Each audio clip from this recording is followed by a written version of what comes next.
retrouver pour un live DeFi des plus anticipés, puisqu'on va faire le fameux marathon Pull Together en compagnie de Pierrick, donc un francophone de l'équipe qui nous rejoint aujourd'hui.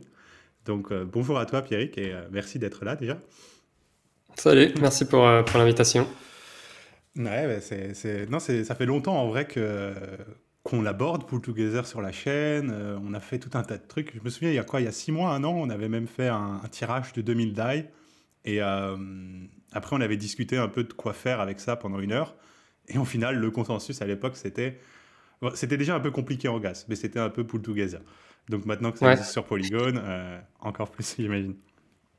Euh, donc ouais, on va laisser un peu tranquillement le temps aux gens d'arriver. Je vous rappelle aussi qu'on a une petite expérimentation maison sur Pull Together, qui est donc, ça se passe sur mon ENS, sur mon adresse publique. Donc hop, on ira voir tout à l'heure en fin d'émission, mais je vous la mets là au cas où. Et donc, ce qui se passe, c'est donc j'ai alloué une petite somme pour jouer à la loterie, 5000 USDC donc, et on joue à la loterie ensemble dans la mesure où, en fait, chaque semaine ou chaque 2 semaines, on va faire le tirage. Et en fait, c'est très simple. 50% de ce qui est gagné part pour vous via un giveaway Discord. Les autres 50% des gains restent dedans pour que, idéalement, les gains augmentent de semaine en semaine. Si on ne se fait pas trop diluer, bien sûr. Donc ça, ça sera en fin d'émission pour ceux qui sont encore là. Mais donc aujourd'hui, on va parler de Pull Together avec Pierrick. Peut-être juste avant de se lancer dans le protocole, le marathon, on a du boulot. Est-ce que tu peux nous parler de qu'est-ce que tu fais concrètement à Pull Together? Est-ce qu'on peut te situer un peu? Est-ce que tu es plutôt le gars qui bosse sur les contrats? Est-ce que tu es sur la communauté? Euh, Quelle est ton application? ouais, exactement. Alors, moi, j'ai rejoint Pull Together, ça va faire depuis juin maintenant. Et avant, les 6 précédentes années, je faisais plutôt tout ce qui était développement front-end. Et là, dernièrement, en rejoignant Pull Together, je voulais vraiment apprendre un peu plus au niveau smart contract. Du coup, je suis à 100% en train de travailler sur les smart contracts à Pull Together. Et voilà, au niveau de l'équipe, il y a 3 cofondateurs. Et en termes de développeurs, d'employés, on est 4. Ah, d'accord. Et en tout, ça fait, on est 6 développeurs en tout. Donc 2 développeurs qui sont front-end et on a 4 développeurs qui sont back-end, du coup plutôt smart contract. Et alors, une métrique très importante pour les auditeurs de cette chaîne, c'est quel est votre pourcentage de francophones dans l'équipe?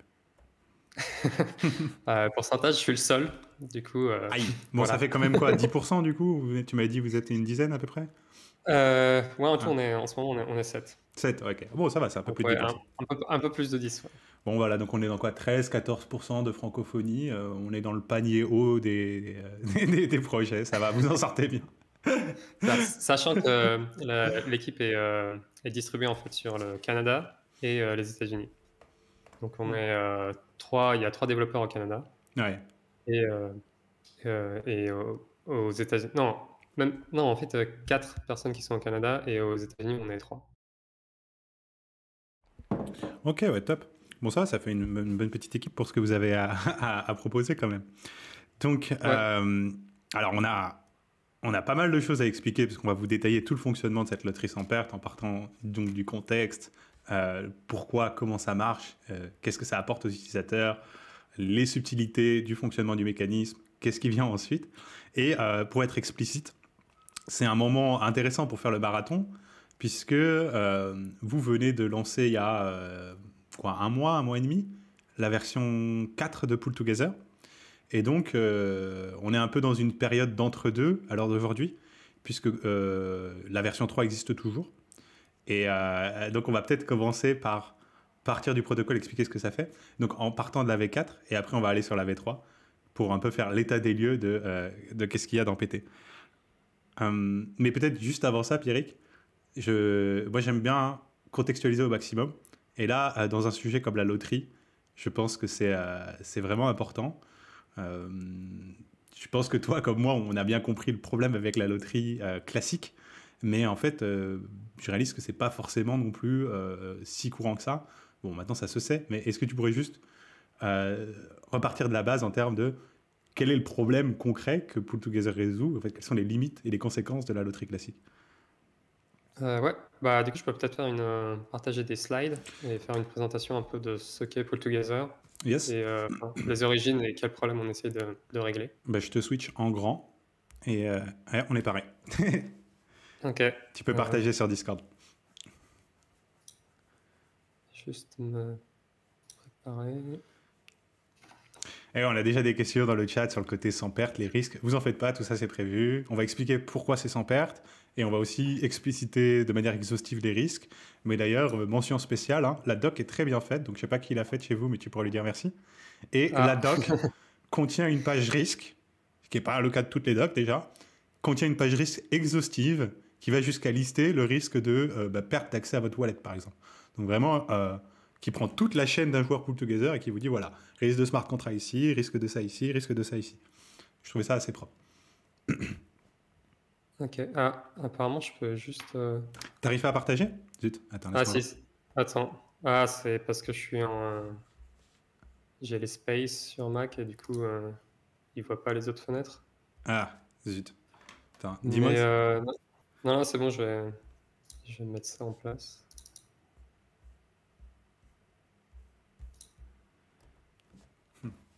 Ok.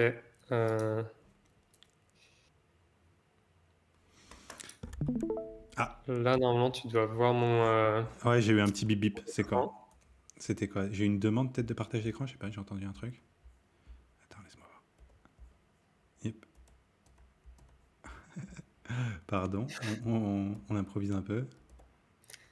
Et je vois direct. C'est ça. Alors, invité live. Non, c'est marrant ça, je vois pas ton écran. T'es sûr que t'as screen share? Ouais. Ah oui, t'es live, pardon, c'est bon maintenant. Ah, il faut que je te clique dessus. Attends, je vois que t'es live maintenant.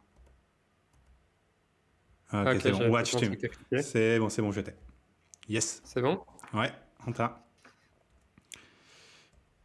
C'est bon. Ok. Donc là, normalement, vous devez voir la présentation.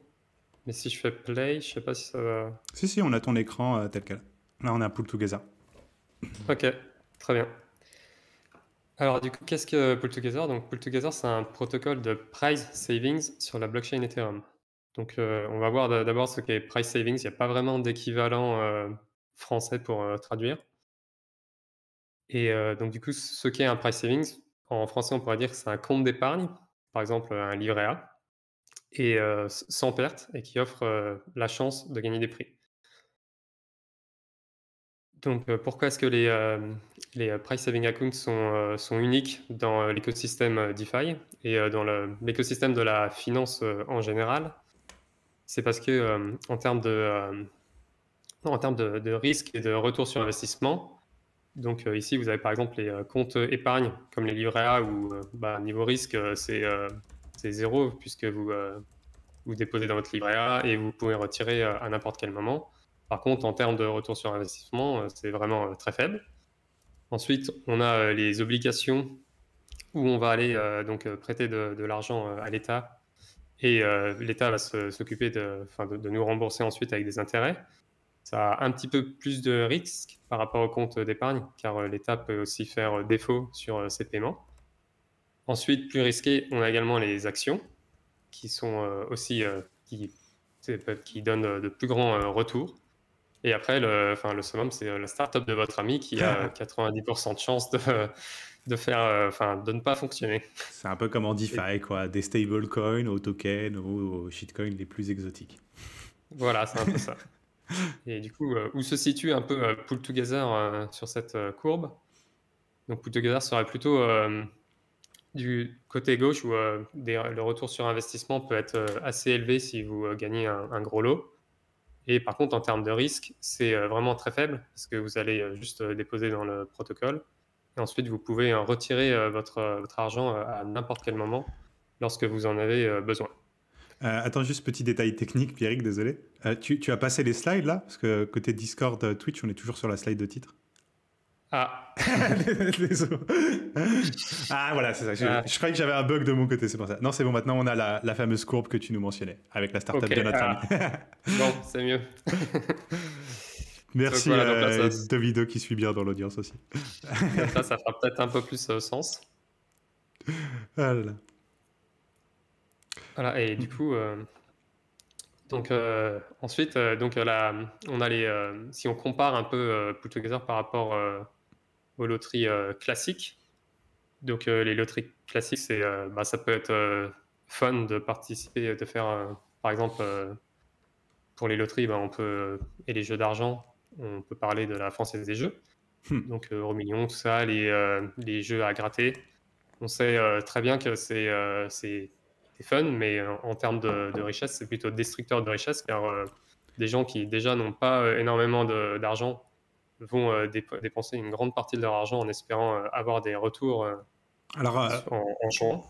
petite parenthèse là, mais il y avait un gars dans le chat qui parlait de l'espérance de gain, et je trouve que c'est une bonne notion pour comprendre le point que tu articules là, qui disait en gros, donc l'espérance de gain, juste pour que tout le monde soit aligné, c'est en gros la probabilité de chance que vous avez de gagner fois ce que vous pouvez potentiellement gagner. Donc ça permet de calculer concrètement le gain moyen en prenant en compte réellement vos chances, quoi. Et donc l'espérance de gain sur les loteries classiques est tout simplement négative. C'est-à-dire que mathématiquement, les gens perdent de l'argent en jouant à la loterie, même si bien sûr ça reste une statistique, et donc il y a toujours un petit chanceux qui gagne le gros lot. Mais donc voilà, en gros, le point de Pierrick, c'est comment on fait une loterie dont l'espérance de gain est positive. C'est-à-dire que même le gars qui pose 10 balles et qui gagne jamais à la rigueur, où il va gagner une fois, il a déjà eu, il a rien perdu et il a gagné une fois, donc il a eu un gain positif. Je t'en prie, continue. Ouais, c'est ça. Et après, on a aussi les paris sportifs, BetClick et tout ça, où ça reste quand même assez risqué. Et il faut aussi pas oublier, les frais des plateformes, en tout cas sur les paris sportifs, c'est-à-dire que vous pouvez avoir un système où l'espérance de gain est quasi neutre ou proche d'être positive, mais vous avez 10% de frais dans la gueule, par exemple, et du coup, elle redevient assez négative, quoi. Voilà. Et ensuite, de l'autre côté, on a tout ce qui est plutôt ennuyeux, mais qui peut être créateur de richesse, comme un plan épargne action, qui est aussi un peu plus risqué, assurance vie également un peu moins risqué, et ensuite le livret A qui n'est pas du tout risqué, mais avec des retours vraiment très faibles. Ouais. Et donc, Pool Together essaye un peu de se situer au milieu de tout ça, être fun, parce que là, avec la version 4, tous les jours, il y a des nouveaux prix qui sont distribués, et aussi créateur de richesse, puisque l'argent que vous déposez, vous allez pouvoir le retirer à n'importe quel moment, et toujours, lorsqu'il est déposé, vous êtes éligible à gagner des prix. Et donc, en termes de marché, on estime que les loteries, annuellement, ça représente 283 milliards de dollars. Et pour ce qui est des price savings accounts, c'est du côté de 200 milliards de dollars.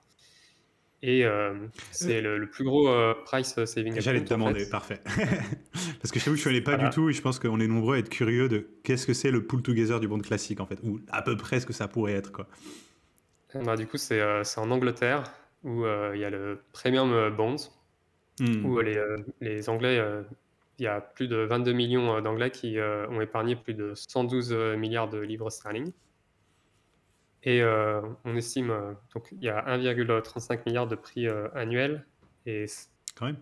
Du coup, ce serait plutôt livres, en fait, livres sterling de prix annuels qui sont distribués, en fait, sur cette en gros, loterie du gouvernement anglais. Ouais, d'accord. Ouais, c'est vrai que ça fait une belle somme, mais remettez en termes de pourcents, et on se rend compte qu'on est quand même dans le monde classique et pas en DeFi, quoi. Oui, voilà. Et du coup, c'est assez. Du coup, c'est pas risqué pour les Anglais d'épargner de cette façon-là. Et potentiellement, ils peuvent avoir de bons retours sur investissement. Est-ce qu'ils ont vraiment mis en avant le côté fun, éducatif, j'ai envie de dire, tu vois? Bonne question. Je sais pas vraiment. J'ai pas tellement l'impression. Moi non plus, quand je vois les affiches, là, ça a l'air très justement produit financier un peu chiant, tu vois, tiens, mets ton argent, aide-nous, je sais pas quoi, mais ça a pas l'air plus. Ouais, c'est ça. Je crois. Je trouve assez marrant, c'est à droite.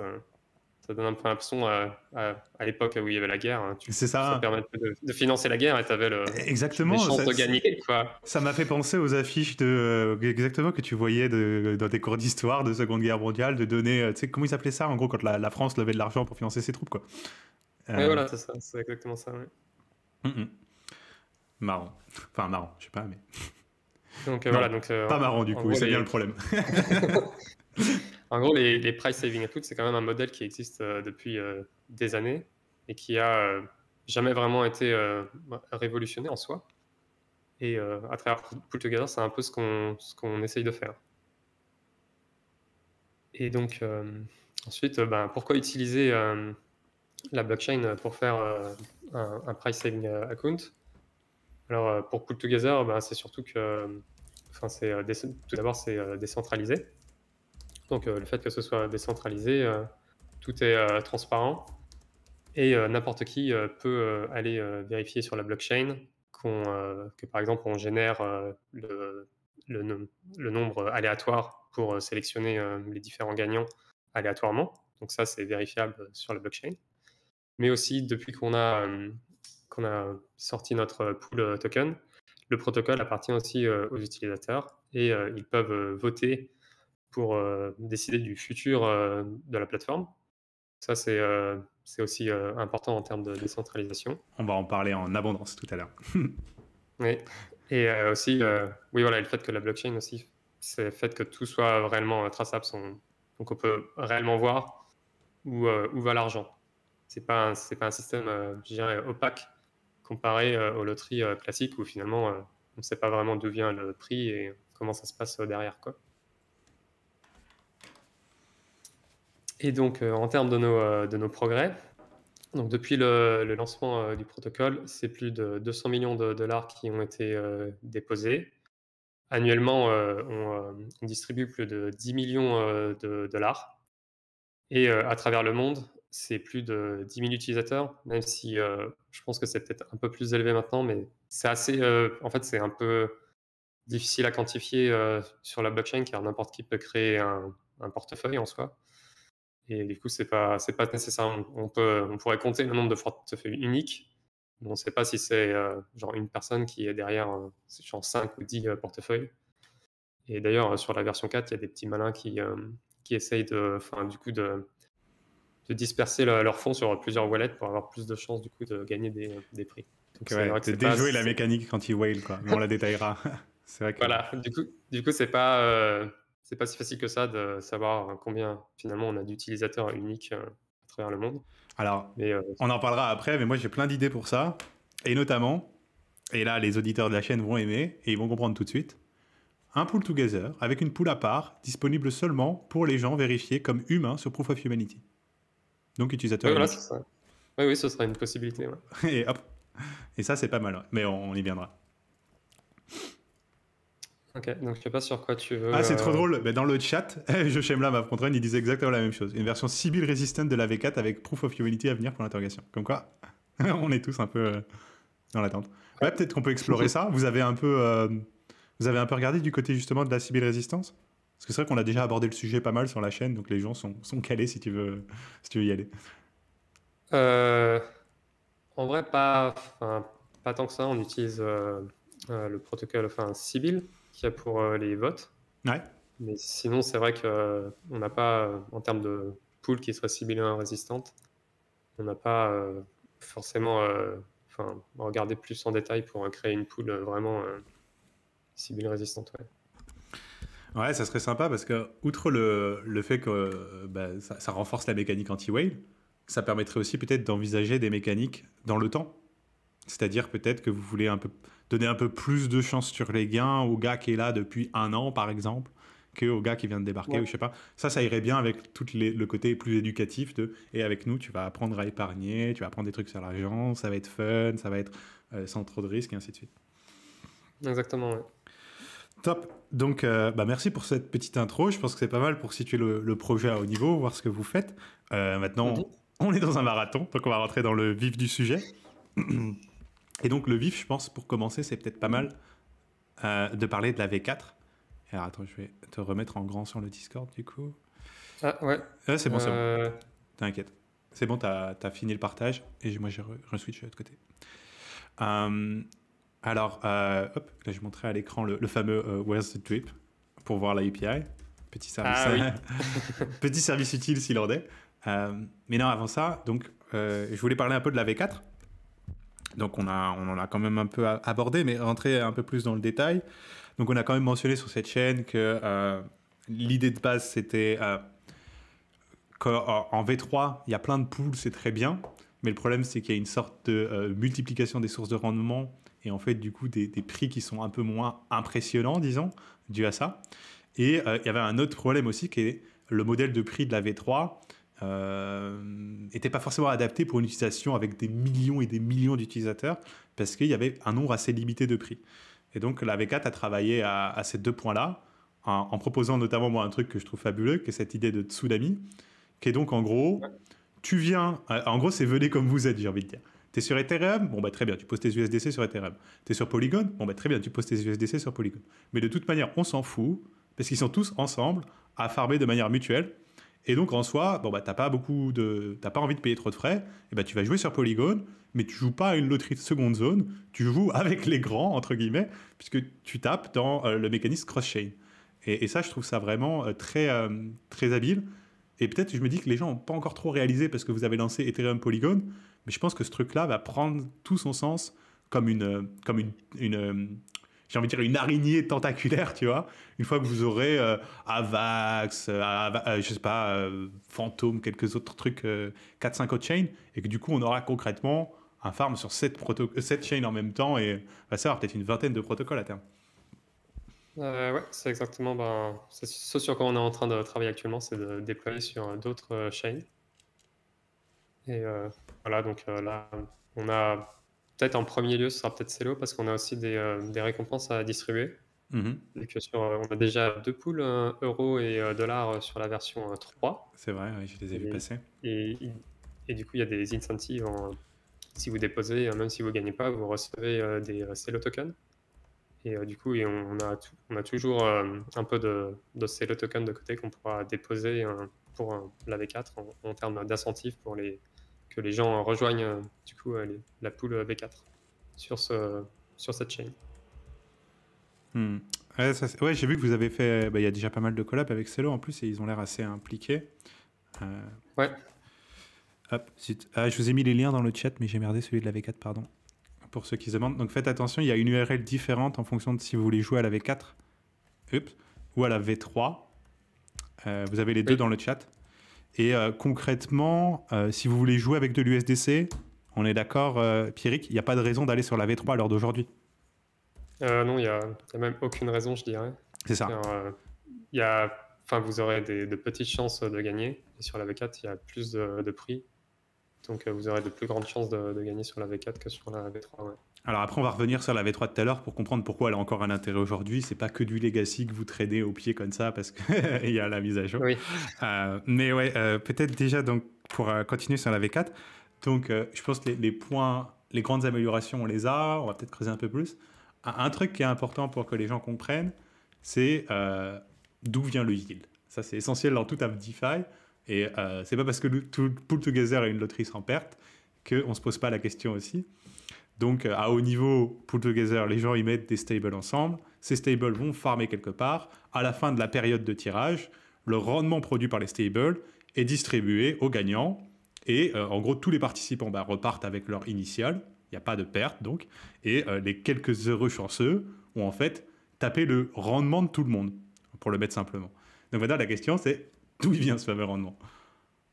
C'est ça. Donc en fait, ce qui va se passer lorsque vous allez déposer dans une pool Together, c'est que votre USDC ou n'importe quel autre token va être ensuite prêté dans un protocole de lend, du coup de prêt et d'emprunt, quoi. Donc là, sur la V4, c'est dans le protocole AAV. Et du coup, vos tokens génèrent des intérêts. Et du coup, sur la V3, c'était à la fin de la période d'une semaine. C'est ces intérêts-là qui étaient ensuite distribués à un ou plusieurs vainqueurs. Et maintenant, sur la V4, du coup, pour commencer, au début, personne n'a déposé d'argent dans la V4. Donc, on ne peut pas un argent de déposer. Donc, ce qu'on a fait, c'est qu'on a pris l'argent de notre réserve. Donc, on a pris 1 million de dollars qu'on a séparé entre Ethereum et Polygon. Et du coup, c'est ce qui permet de commencer, d'avoir un premier prix avant que les gens puissent joindre la pool et Alors, contribuer de l'intérêt au prix. juste qu'on est clair, c'est du sponsor, ça concrètement. Donc, c'est des dollars qui sont là, qui contribuent au rendement, mais qui ne jouent pas à la loterie, donc qui, en gros, donnent Oui, du oui, rendement aux autres joueurs. c'est ça. Ok. Du coup, c'est le prix pour commencer. Vu qu'au début, il n'y avait pas d'intérêt de générer, c'est pour commencer un peu kickstart du coup, la version 4. Mhm. Et du coup, on estime qu'il nous faudrait, là en ce moment, c'est 9% le taux d'intérêt sur un USDC, sur AAV, sur Polygon. Donc là, c'est plutôt bien pour nous parce que ça voudrait dire qu'on aurait seulement besoin d'environ 45 millions de dollars de déposés dans la version 4 pour pouvoir générer du coup l'intérêt sans rajouter d'argent, quoi. Hmm. Ça, ça fonctionnerait tout seul via l'intérêt généré sur un AAV. Donc notre but maintenant, ça va être vraiment de faire grossir cette pool pour qu'elle puisse être, générer de l'intérêt automatiquement et qu'on n'ait pas à injecter de la liquidité depuis notre trésorerie. Ouais. Alors, on demande dans le chat au niveau des tokens. Donc, je vous montre là à l'écran. On réexplicite une dernière fois et après, on vous laisse ça. Donc, il y a la V4 qui a plein de nouveautés super pertinentes dont on est en train de discuter à l'instant, dont Pierrick vous détaillait les subtilités. La V4, elle, existe sur Ethereum et Polygon, seulement sur USDC. Maintenant, il y a aussi la V3. La V3, elle, existe sur Ethereum et peut-être Polygon aussi, non? Et quelques autres des réseaux, ouais, vous les avez là, Celo Ouais. et BSC. Et elle connaît différentes pools, euh, des pools sur plein de tokens différents, pas mal de stables et ainsi de suite. Et on en détaillera peut-être quelques-unes. Je peux peut-être partager mon écran avec un graphe qui explique un peu Ah, mieux si, vas-y, remets-toi la, sur dif- partage d'écran Discord et moi je te switch Twitch et on est parti. la, la différence entre la V3 et la V4. Ah ouais, c'était un truc, c'est vrai que comme ça les gens sont pas trop perdus. Mais après Ouais. en soi, si vous voulez, encore une fois, hein, juste pour être sûr, si vous voulez jouer avec des stablecoins à pull together et que vous découvrez le protocole aujourd'hui, la V3 n'a pas d'intérêt pour vous. Oui, oui, clairement, c'est mieux d'aller sur la V4. Ouais. Ça va vous coûter plus cher d'y aller, vos espérances de gains sont moindres, les tirages ont lieu moins souvent, donc c'est moins fun. Donc voilà. Alors, hop, je te prends le live sur Discord, une seconde. Hop, c'est bon. Ok. Donc là, c'est une bonne comparaison en fait entre l'ancien Pull Together et le nouveau. Parce que ici, on voit donc dans l'ancien, en fait, on avait des pools qui étaient séparés. On avait une pool sur Ethereum, une pool sur Polygon, une pool sur Celo, avec des prix du coup différents.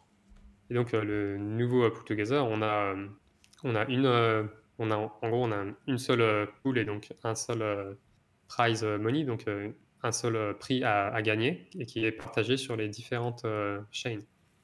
Donc c'est vraiment l'intérêt de ce nouveau modèle, c'est qu'on va pouvoir créer plusieurs pools, soit une pool par chain, mais ensuite après, on pourra également avoir plusieurs pools sur une même chain.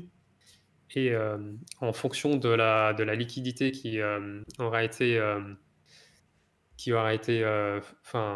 fournie au prix par les différentes pools, on va être capable un peu de jauger et de peser un peu le pourcentage d'intérêt qu'elles ont contribué. Et du coup, elles recevront plus ou moins de prix en fonction de ce qu'elles auront contribué du coup au prix total. Donc là, c'est ce sur quoi on est en train de travailler pour la suite. Ouais, pour s'assurer que ça soit bien équilibré. Euh, Voilà. alors, ouais, une petite question pratique dans le chat, c'est vrai qu'il ne faut pas oublier. Alors, sur V4, il y a un jour de délai au niveau du tirage, c'est-à-dire que vous déposez, vous n'allez pas être éligible pour les gains avant une journée entière. C'est dû à ce que venait d'expliquer Pierrick là, qui est donc ce mécanisme cross-chain. Il faut mutualiser, il faut batcher, il faut attendre un peu pour que concrètement la cuisine puisse se faire. C'est Euh, ça, ouais. et donc toujours sur V4, une fois que vous avez acheté vos tickets, que vous avez mis des USDC dedans, pardon, il va vous falloir les activer. Ça, c'est une fois par compte et après, c'est fait. Euh, et après, vous avez jusqu'à 60 jours pour réclamer vos gains. Donc, ça se prête bien aussi, la V4, à une utilisation passive. C'est-à-dire qu'en soi, vous pouvez poser dans Pool Together, oublier, vous mettre un reminder dans 59 jours pour aller claim vos 58 jours de prêt, de gain, et c'est tout. Voilà. Et bon, vous aurez composé un peu moins souvent que le gars qui claim tous les jours, donc il aura fait 2-3% d'API de plus que vous. Mais en soi, voilà, l'impact n'est pas dramatique. Et c'est même plutôt chouette, quoi. C'est pas totalement passif comme un Vulture, donc vous pouvez l'oublier pendant 5 ans, si Yearn est toujours là, mais quasi. En gros, une série d'opérations tous les 2 mois et c'est tout. C'est ça, ouais. C'est qu'en fait, au niveau technique, on a un peu des limitations parce que on utilise le TWAB, donc du coup, c'est Time Weighted Average Balance. Et donc, on va calculer, donc là, le price period, du coup, c'est 1 jour. Donc, par exemple, si vous déposez au milieu de la journée, ce que vous aurez contribué, c'est que la moitié de la journée, puisqu'avant, vous n'avez rien. Du coup, ce sera votre balance qui sera calculée en moyenne sur cette période-là. Et la limitation, c'est qu'on utilise un circular buffer. Et du coup, on peut pas, sur la blockchain, du coup, on peut pas stocker d'informations sur plus de 60 jours. Donc, c'est pour ça que vous avez besoin de revenir et de claim les prix. Et on me demandait dans le chat, du coup, est-ce que tu pourrais juste nous faire le même récap qu'on vient de faire en termes de délai, subtilité, tout ça, mais sur V3, si tu les as en tête? Alors, sur V3, du coup, il n'y avait pas de délai. Vous pouviez... en fait, il n'y avait pas de délai parce que on vous envoyait directement les prix que vous gagnez. Ah, il n'y avait pas de claim, c'est vrai, oui.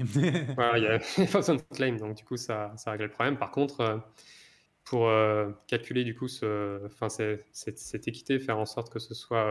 pas que vous... Par exemple, vous auriez pu déposer 1 million juste avant le tirage. Et directement, puisque vous avez le plus d'argent, c'est vous qui gagnez, et vous retirez directement après. Du coup, ça, c'est pas très équitable vis-à-vis des autres joueurs. Donc, sur la version 3, lorsque vous déposiez, il y avait pendant 10 jours, vous ne pouviez pas retirer votre somme sans avoir à payer des frais. Donc, c'était un peu ce système-là pour éviter que des gens essayent de tricher. Et du coup, ça, on avait un problème, c'est que certaines personnes ne comprenaient pas trop ce mécanisme. Et du coup, avec le TWAB, bon, donc ça a introduit un peu cette limite-là où vous êtes obligé de venir réclamer vos prix dans une période de 60 jours. Mais aussi, maintenant, il n'y a plus ce truc où pendant 10 jours, vous ne pouvez pas retirer votre argent. Ce qui du coup, évite la confusion et fait en sorte que si jamais, à un moment, vous voulez sortir du protocole et vous avez besoin d'argent, vous pouvez le faire et vous allez pouvoir le faire à n'importe quel moment et sans payer de frais. Et un autre point, petite subtilité mais pertinente, c'est vrai, Pouic qui nous demande dans le chat si l'USDC qu'on gagne est remis en jeu à chaque fois. Donc en tout cas sur V4, oui, parce que V4 vous paye directement en tickets. C'est-à-dire vous posez des USDC, vous obtenez PTA USDC, des tickets de loterie Pool Together USDC, et quand vous gagnez par exemple $10, vous ne gagnez pas des USDC, vous gagnez des PTA USDC. Donc en fait, à partir du moment où vous les avez claim, vous avez ajouté ces 10 PTA USDC à vos nombres de tickets qui jouent, et blablabla. Et ça... Alors après, en fonction de votre timing du claim et tout ça, avec le fameux jour de décalage dont on parlait, mais donc il suffit de claim pour composer. Et ça, c'est vrai que c'est assez élégant aussi. Ouais, c'est ça. Alors un autre point, c'est vrai que j'ai failli oublier, avant qu'on passe un peu sur la V3, et notamment quand on va parler de V3, j'aimerais bien qu'on discute un peu de tout ce qui est réserve et sponsor, qu'on a invoqué rapidement, mais pas trop encore, parce que ça revient après dans le raisonnement, et après on va parler de tokens et tout ça. Mais sur V4, petite précision aussi que moi j'ai beaucoup aimé, qui est donc on a un mécanisme qui fait des tirages de loterie, donc on a besoin d'aléatoire on-chain. Oh là là, je me demande bien où est-ce qu'on trouve de l'aléatoire on-chain de manière fiable, vérifiable, et blablabla, et blablabla. Vous l'aurez compris, avec la V4, Pool Together a aussi fait un peu de peaufinage, d'amélioration, de restructuration de son mécanisme de tirage, et utilise maintenant Chainlink VRF pour faire les tirages de loterie. Donc encore une autre cas d'utilisation de VRF. Donc juste pour te donner un peu de contexte, peut-être Pierrick, nous on a beaucoup parlé de VRF sur cette chaîne, notamment pour les NFT, où c'est utilisé pour la génération des attributs d'une collection et pour quelques autres trucs quand il y a besoin de tirage aléatoire aussi. Et donc c'est marrant de le voir. La VRF, c'est donc un mécanisme de chaining. C'est quoi Verifiable Randomness Ouais, je sais plus ce que c'est le F, par contre, désolé. Mais voilà, en gros, c'est un mécanisme qui vous payez des links et ça vous génère des nombres aléatoires, function, verifiable randomness function. Donc une fonction de génération d'aléatoire vérifiable, quoi. Le nom est assez descriptif. Et C'est ça. Donc ça nous permet de générer, en fait, sur la V4, du coup, ça permet de générer aléatoirement le nombre gagnant. Et ensuite, ce qui va se passer pour générer tous les prix, c'est qu'on va prendre votre adresse, Ethereum et on va générer un hash via cette adresse. Et ensuite, en fonction du nombre d'argent que vous avez déposé dans la pool, vous allez avoir des pics. Donc, par exemple, si on prend un cas simple, on va dire pour chaque $10 déposé, vous avez un pic. Donc, si vous avez déposé $100, vous allez avoir 10 pics. Et avec ce pic, à chaque fois, avec le nombre aléatoire qu'on a généré via votre adresse Ethereum, on va reprendre ce nombre et on va régénérer un nouveau hash avec le nombre de pics que vous avez. Donc, ensuite, vous aurez, par exemple, si vous avez 10 pics, vous aurez 10 autres nombres aléatoires qui vont être ensuite comparés au nombre aléatoire qui a été généré via Chainlink. Et en fonction de combien de nombres match ce nombre aléatoire, vous allez avoir soit le grand prix, soit le deuxième prix, soit le troisième prix. Voilà, je ne sais pas si c'est clair parce que c'est un non, petit c'est peu clair. complexe. Mais c'est vrai que je réalise qu'on n'a pas, on n'a pas mentionné les tiers de prix sur V4, donc juste les montrer à l'écran. Ouais. Donc on vous le disait tout à l'heure, V4 c'est parti dans une logique. Ah oui, c'est vrai qu'on a oublié ça aussi, on le détaille, c'est bien. C'est parti dans une logique de garder quand même la logique de loterie. Donc vous voulez un beau prix que quand vous le gagnez, bah, ça fait plaisir. Mais comme vous pouvez le voir, donc on a ce gros prix qui est donc $2500, il y en a un par tirage. Mais après, il y a une logique de multiplier les prix un peu moins grands, mais du coup on peut les distribuer à beaucoup plus de monde. Et donc il y a deux autres tiers de prix. Le deuxième tiers qui est à $100, où il y a 43 gagnants par tirage. Et le troisième tiers qui est à $10, où on a presque 700 gagnants par tirage. Et donc cette structuration de prix permet d'avoir beaucoup plus de prix à distribuer, potentiellement rendre le système plus intéressant pour les petits déposants. Mais là où c'est chouette, c'est que... est-ce qu'il y avait un truc dans la doc par rapport à ça? Non, je crois pas. Bah, du coup, on va en parler comme ça à l'oral. C'est qu'il y a aussi un mécanisme qu'on a abordé un peu tout à l'heure en intro, pour en gros, ce que j'appelle moi anti-whale, qui va être en gros un mécanisme pour plus augmenter les chances des petits porteurs, ou en tout cas, disons, pour faire en sorte qu'un gars qui arrive et qui vous met 10 M du SDC dans la pool, il ne se retrouve pas à gagner, je sais pas moi, la moitié de tous les prix s'il représente la moitié de la pool, quoi. Voilà, c'est ça. Alors, au maximum, il pourra réclamer 2 prix. Donc, du coup, ça limite un peu la whale qui vient et qui, du coup, peut réclamer tous les prix. Donc, ouais, on peut seulement réclamer deux prix au maximum. Et du coup, c'est à la personne de choisir quel prix elle souhaite réclamer, du coup. Ah, d'accord. Ah, donc il y a déjà juste par ce fait qu'il y a 2 prix maximum par tirage, mécaniquement, ça empêche d'avoir typiquement la grosse whale qui vous tape 47 fois le prix à $10, quoi. Et voilà, c'est ça. D'accord. Donc ça Après, permet de c'est grader vraiment ces petits prix pour les petits porteurs. Ça, c'est cool, ok. Ouais, donc ça, c'est les paramètres actuels. Maintenant, vu que c'est la blockchain et que le code est paramétrable, potentiellement, dans le futur, peut-être que la gouvernance pourrait voter pour changer ces paramètres. D'accord.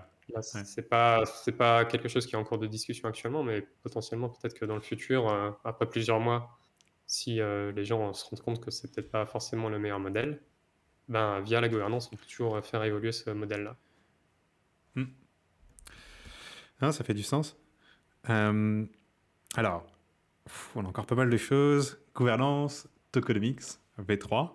Et quelques autres trucs, j'essaie de garder de la structure. Alors, je te propose d'aller un peu sur la V3 maintenant, parce que je vois pas mal de questions dans le chat qui tournent dessus. C'est vrai que comme ça, on aura fini un peu notre tour du propriétaire pour les... tour de l'utilisateur, plutôt, avant de passer plutôt au tour du propriétaire avec la gouvernance et le token. Donc, côté V3, déjà, dans le chat, on nous demandait, non, ce n'est pas que pour les whales. Déjà, c'est la version historique d'avant. Avant qu'il y ait la V4, il y avait la V3. Donc, c'est pour ça qu'elle est là.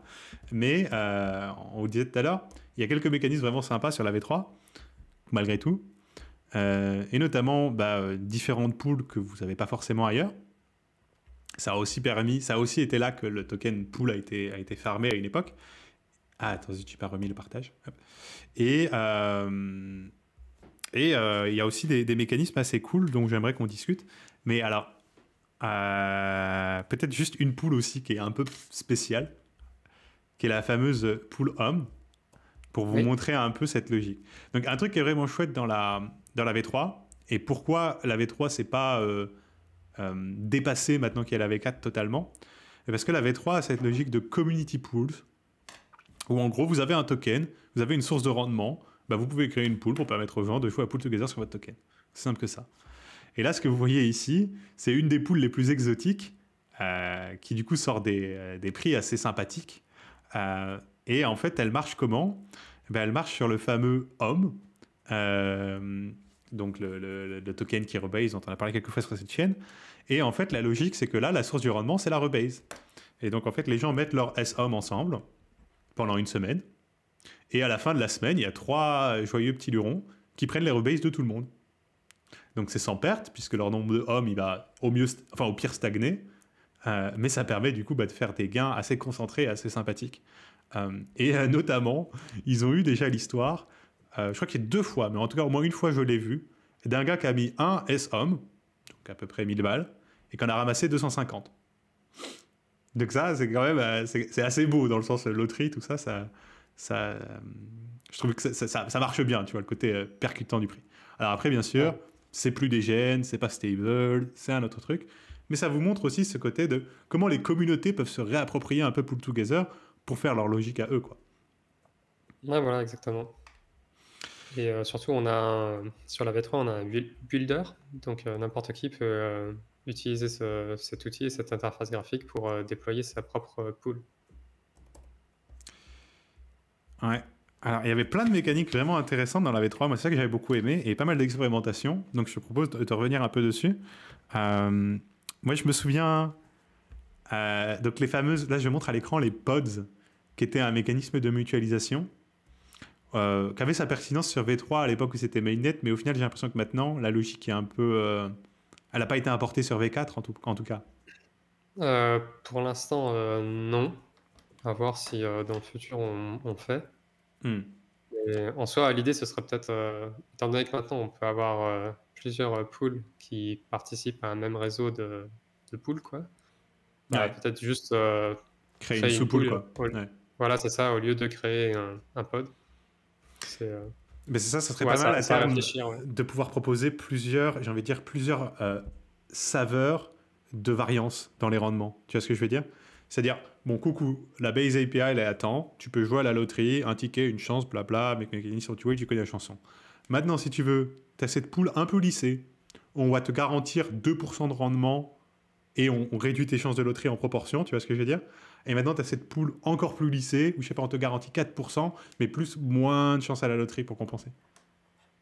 Ouais. Ça pourrait être pas mal pour un peu répondre à tous les appétits. Mais donc, vous l'aurez compris, ces pods, c'est un mécanisme de mutualisation assez simple. Venez, on fout tous nos USDC ensemble, et comme ça, on gagne super souvent, mais on gagne moins. Donc, ça permet de lisser les gains. C'est-à-dire qu'au lieu d'avoir ces fameux « Ah, je gagne rien pendant 3 semaines, 4 semaines, 5 semaines, 6 semaines, pouf, je gagne 1000 balles, ah, je gagne rien pendant un mois », là, grosso modo, vous voyez les chances, 1 sur 11, 1 sur 4. Ces pods-là, elles gagnent très fréquemment, et du coup, ça permet de faire des gains plus réguliers pour leurs déposants. Mais on perd, bien sûr. C'est le principe de la loterie, en fait. C'est équilibré entre le fun et la pratique. C'est-à-dire, généralement, le fun, c'est de concentrer au maximum et de taper un oméga jackpot de 5 milliards alors que tu as mis $1 dedans. C'est super fun pour le gars qui gagne, mais il est tout seul à avoir du fun dans cette histoire-là. Et du coup, c'est comment on équilibre un peu le tout, quoi. Donc ça, c'était les potes. Ça vous aide un peu à réfléchir aussi là-dessus. Après, moi, il y avait un autre truc que j'avais bien aimé. C'était toute cette logique de les loot boxes. Ah ouais. Qui est un peu abandonné maintenant. Ouais, mais... c'est ça. Mais malheureusement. ça avait de la pertinence. Alors, je sais pas si tu peux nous. Moi, j'aime bien, tu vois, raconter ces histoires-là de la DeFi. Ah merde, je suis en V4 là. Parce que je trouve que ça nous dit aussi sur le projet, quoi. Donc, si tu peux nous raconter un peu pourquoi il y a eu les loot boxes, qu'est-ce que c'était, et en fait, pourquoi vous avez un peu évolué au-delà de ça, j'ai envie de dire maintenant. L'idée, ben, c'était surtout que n'importe qui pouvait venir et déposer dans la loot box pour offrir un token lors du tirage. Et en fait, c'était pas mal utilisé à un moment parce que du coup, les gens qui voulaient promouvoir leur projet, bah, ils déposaient dans la loot box et genre, bah, les gens sur le site pouvaient voir quel token était présent dans la loot box. Ça faisait aussi grossir le prix. Du coup, ça, c'était aussi intéressant. Et après, ça a un peu perdu en intérêt au fur et à mesure. Les gens le faisaient peut-être un peu moins. Mais c'est vrai qu'il y a un moment où on pouvait se retrouver avec une loot box qui était plus grosse que le Le prix pool. généré par les intérêts. Ouais. Ouais. Et puis ce qui était vraiment génial, c'était que c'était quand même un mécanisme permissionless, il faut bien comprendre. C'est-à-dire là, je vous montrais sur le site, par exemple, on est sur la pool de comp, et bah sur le site, vous avez l'adresse de la lootbox, contribute to lootbox. Voilà, bah là, si je suis grand prince ce soir, je me dis, ok, je vais envoyer 3 NFT sur cette lootbox, par exemple. Et bah, quand la pool, elle tire la prochaine fois, le gagnant de la lootbox, il ramasse les NFT. Sans que Pool Ah, c'est Together ça. n'ait à faire quoi que ce soit. Parce que Pool Together, si vous voulez, dans les contrats, ça a été programmé. Le gars, il gagne, il se passe quoi, bah, tu lui donnes le prize et tu lui donnes ce qu'il y a dans la lootbox. Donc il y avait une certaine élégance à tout ça. Ouais, Ça va peut-être revenir après d'une autre manière, hein. C'est vrai que moi, j'aimais bien l'idée. J'aimais bien l'idée. Donc ça, c'est pour peut-être, ouais. la lootbox. Alors après, il y avait aussi deux autres dimensions intéressantes. La notion de sponsoring dont on a parlé un peu tout à l'heure. Et après, la notion qui va nous amener vers la tokenomique, je pense, qui est l'idée de réserve. Ouais, Donc, sponsor, je pense que c'est clair, mais juste au cas où. Sponsor, on vous l'a dit, c'est en gros les stables ou autres, les tokens qui contribuent au rendement des gagnants, mais qui ne jouent pas, qui n'ont pas de chance de gagner. Donc, ils ne font que augmenter le rendement. Euh, et allez, pour être précis, concrètement, tout le monde peut sponsorer sur Pool Together V4, par exemple. Comment? Ben, vous allez déposer dans Pool Together pour avoir des PTA USDC, mais vous n'activez pas vos tickets. Ben là, vous venez de poser des USDC dans la pool qui vont contribuer au rendement, mais vous n'avez pas activé vos tickets, donc vous ne jouez pas, donc vous avez sponsorisé la pool. Vous pouvez aussi les envoyer au token contract. Et ça, c'est pour les bolos. Et ceux qui vont un peu trop vite dans leurs transactions. Petite erreur qui m'est arrivée récemment. La première fois de ma vie d'ailleurs, mais je suis content que ça me soit arrivé sur Pool Together, comme ça j'ai sponsorisé la pool sans le faire exprès. ouais. Ça m'apprendra à aller trop vite. Donc ça, c'est le sponsor. Ça existait déjà en V3. Et voilà, ça permet de faire des choses intéressantes si des projets veulent sponsoriser ou ainsi de suite. Mais il y a une autre dimension qui est vraiment cool, je voulais vous la retrouver peut-être dans la doc, c'est les pools de la partie réserve. Et là, c'est un peu plus... c'est un peu différent et c'est plus, disons, long terme par rapport au protocole. Est-ce que tu veux nous détailler un peu cette logique par rapport aux réserves, Pierre? Ouais. Je sais pas si tu as le site où on peut Ouais. voir les stats de la réserve. Alors attends, c'est où du coup je trouve où? Attends. Ah, voilà. Si tu veux, je vais partager. Ouais, vas-y, sinon partage et je te remets. Hop, bouge pas. Ah oui, d'accord, hop, hop. Hop là, c'est bon, on est sur ton écran. Ok, donc ça en gros c'est le site de info.pooltogether.com, du coup de stats au niveau de la trésorerie de Pooltogether. Donc là on peut voir qu'en ce moment la trésorerie totale c'est aux alentours de 59 millions de dollars. Et du coup on a également une réserve au niveau des price pools. Alors il faut savoir qu'on peut paramétrer au niveau du prix pour dire il y a 50% par exemple du prix qui va aller à des gagnants. Et les autres 50%, on va les mettre en réserve du protocole. Et du coup, on pourra les utiliser ensuite soit pour faire fonctionner le protocole, parce que les transactions sur la blockchain Ethereum en ce moment, c'est assez élevé quand même. Du coup, faut bien les payer d'une manière. Donc ici, on peut avoir un peu de USDC afin de payer ces frais de transaction ensuite lorsqu'on ira convertir ça en Ethereum. Et également, avec cette réserve, ensuite, c'est la gouvernance qui peut décider. Par exemple, on pourrait imaginer que pour ce qui était le cas d'ailleurs pour le sponsorship, c'est que si les gens allaient parrainer, du coup sponsoriser une pool, ils allaient recevoir en échange des pool tokens au lieu d'avoir des chances de gagner le prix, ils Hmm. recevaient en échange des pool tokens. Donc c'était un peu voilà l'incentive pour que les gens contribuent au prix, mais sans avoir de chance de gagner.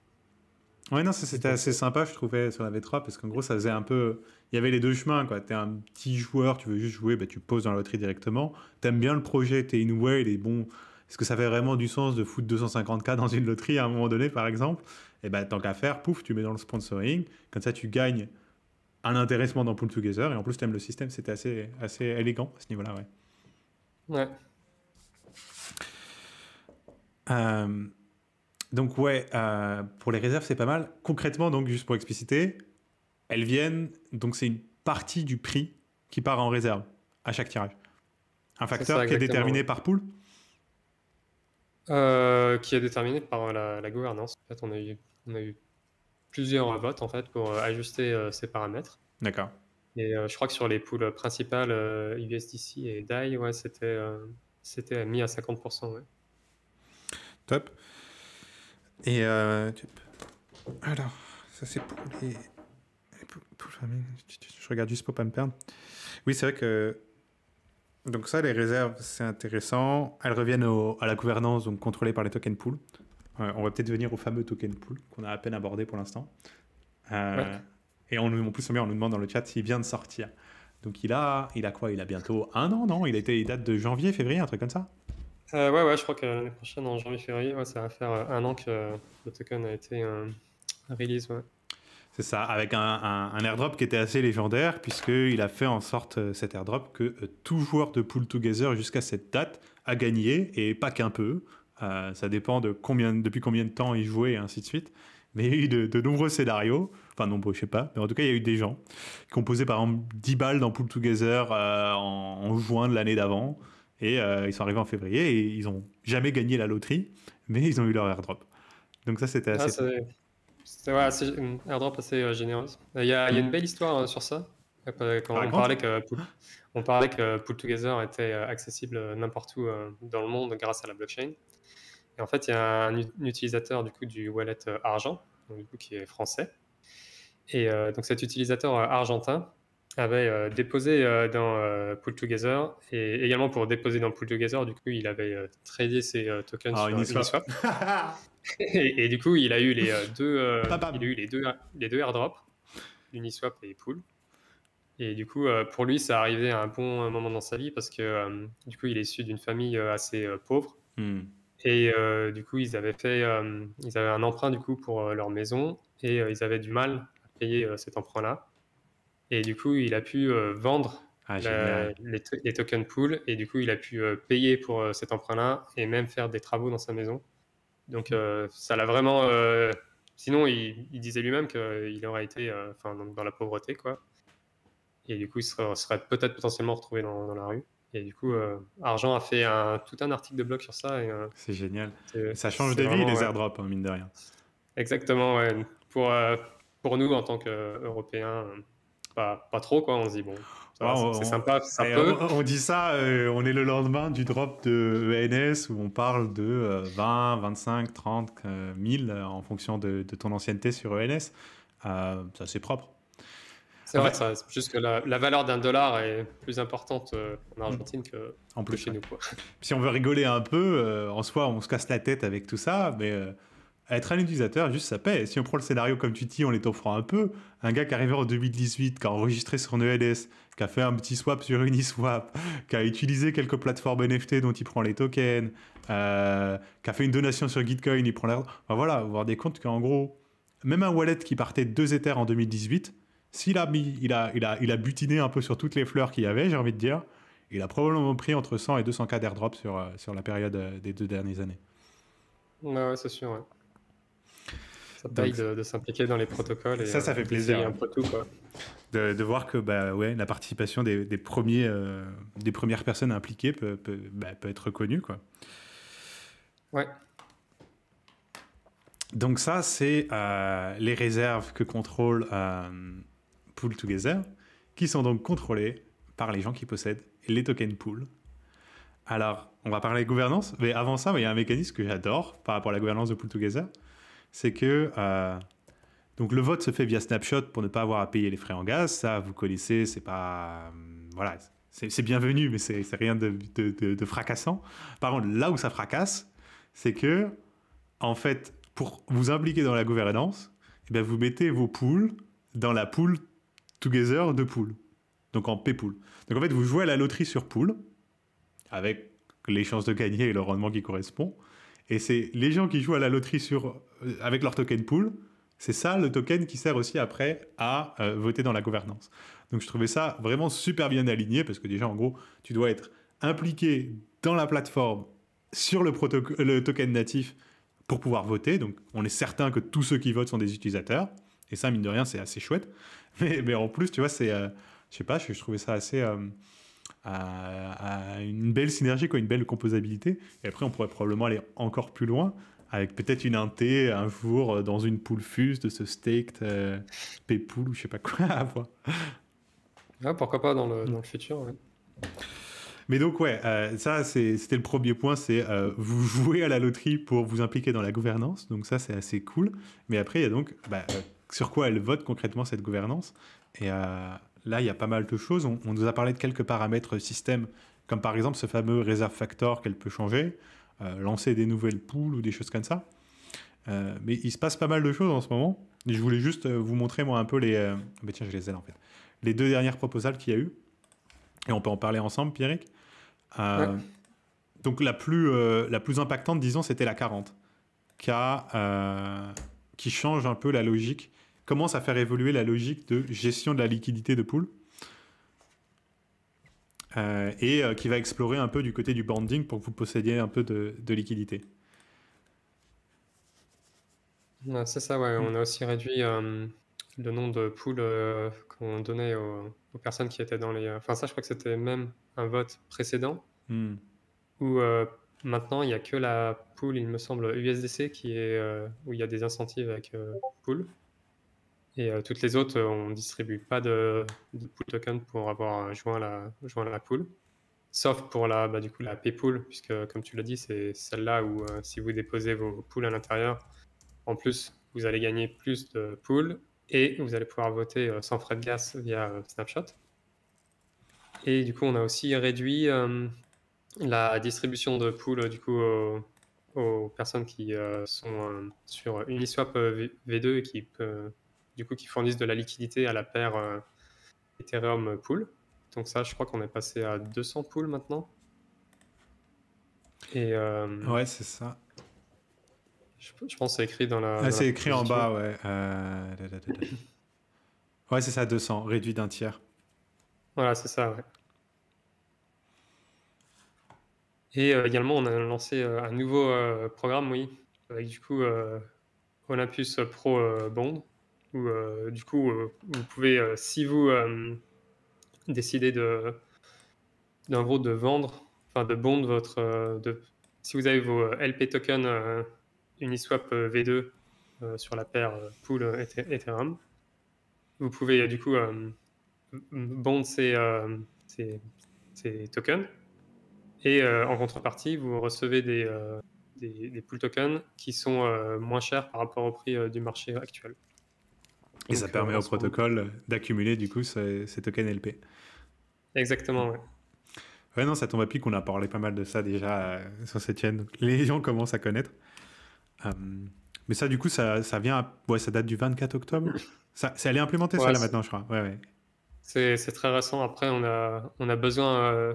la façon dont ça fonctionne, c'est qu'on a besoin de mettre à jour un peu les paramètres sur Olympus, parce que là, par exemple, en ce moment, le ROI est négatif. C'est pas faux. Vu que moins 7,72%, vu que le prix de pool maintenant a augmenté. Ouais, d'accord. Du coup, voilà, ça varie un peu, donc potentiellement dans les jours à venir, il faudra qu'on refasse une transaction pour réajuster le prix en fait. Donc c'est un peu, on découvre aussi un peu comment fonctionne Oui, c'est ça, Olympus c'est Pro. de l'expérimentation. Donc, voilà. Puis de toute façon, le budget qui a été mis pour commencer, je vous rappelle qu'on parle sur 20 000 pools, donc ça permet de faire une expérimentation. Mais vous vous rendez bien compte, c'est pas un budget monstrueux qui a été envoyé à Olympus Pro dès le début. il y a une approche quand même assez prudente. Oh zut. Ouais. Attends. On est en train de me dire dans le chat qu'il y a du NFT à Mint, pardon. Non, c'est bon, je vais faire ça à côté. Mais il y a un NFT qui sort exactement en même temps que le live. Donc celui-là, je voulais pas le rater. Mais on reste en direct. Lol. Non, par contre, tu voulais aussi parler de la PTIP 41. Parce que je pense que c'est pas mal juste de faire le tour des 2 dernières proposals pour montrer aux gens un peu concrètement comment elle se passe votre gouvernance et qu'est-ce qui décide les gars, quoi. Parce que c'est pas toujours la même chose. Donc là, la PTIP 41, pour le coup, elle, c'est plus, j'ai envie de dire, du peaufinage, quoi. C'est-à-dire, c'est pas, ça crée pas de nouvelles mécaniques ou quoi que ce soit, mais ça restructure, réorganise un peu mieux l'existant. C'est ça, donc c'est surtout au niveau du budget qu'on a besoin pour tout ce qui est opération au niveau des pools. Parce que en ce moment, les frais de gaz sont très élevés et du coup, ça nous coûte assez cher en fait pour maintenir les pools de la version 3. Et maintenant, il y a aussi la version 4, mais celle qui coûte le plus, c'est en soi celle de la version 3. Donc là, oui, du coup, cette proposition, c'était afin qu'on ajuste les streams du coup sabliers. Donc on reçoit au fur et à mesure de l'argent de la trésorerie afin de pouvoir couvrir les coûts d'opération Ah, mais c'est des génial ça. différentes pools. Donc ouais, c'est vrai que petite Voilà. précision au cas où, Sablier, c'est donc un mécanisme qui permet de streamer les paiements. Donc concrètement, vous ouvrez un drip, comme on appelle, c'est-à-dire en gros, vous dites, voilà, sur une semaine, ça va envoyer 100 USDC par jour à cette adresse-là, et le paiement se charge, le paiement est en stream, quoi, et continue. C'est assez Voilà. cool pour les DAO et les protocoles. C'est sympa que vous utilisez ça. Voilà, et du coup, on peut. Donc là, on a créé plusieurs équipes en fait qui s'occupent.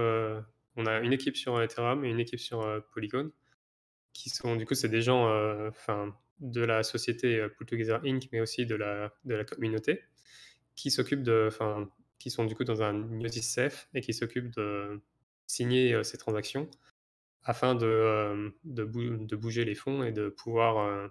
Ensuite, ce qu'on reçoit, c'est des sponsorships USDC qu'on va ensuite retirer de la pool pour des USDC et ensuite on va trader ça pour soit du coup au niveau des opérations des Ethereum pour payer pour les frais de gas, mais également pour les links tokens pour du coup générer le nombre aléatoire où ça coûte deux links par tirage. Du coup, c'est à ça que servent du coup les fonds. En tout cas, pour tout ce qui est des opérations. Et du coup, on a un peu un rythme de roulement, c'est-à-dire que une fois par mois, il y a un membre de ces équipes qui va du coup s'occuper de faire toutes ces transactions d'échange afin d'avoir assez d'Ethereum pour payer pour les différentes transactions et également assez de Link pour que ça puisse tourner pendant un mois sur toutes les poules. Ah, vous maintenez un mois de fonds de roulement, d'accord. Ouais, en ce moment, c'est comme ça qu'on fonctionne. Peut-être qu'on changera dans le futur, mais ça fonctionne. On a commencé ça il y a quelques mois et ça fonctionne plutôt pas mal. Ouais, après, c'est vrai qu'on en parlait tout à l'heure avant le live pour synchroniser.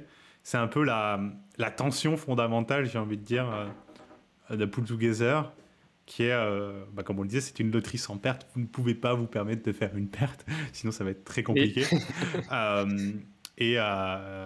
Donc ça veut dire être assez prudent sur ce qui est fait avec les actifs et ainsi de suite, et les choix au niveau du protocole. Mais en même temps, et surtout dans un pool comme ça, il y aurait à gagner à avoir potentiellement, par exemple, une version des gènes de Pool Together, où là, typiquement, même au niveau de la gestion de la trésor, il pourrait y avoir de la dégénérie.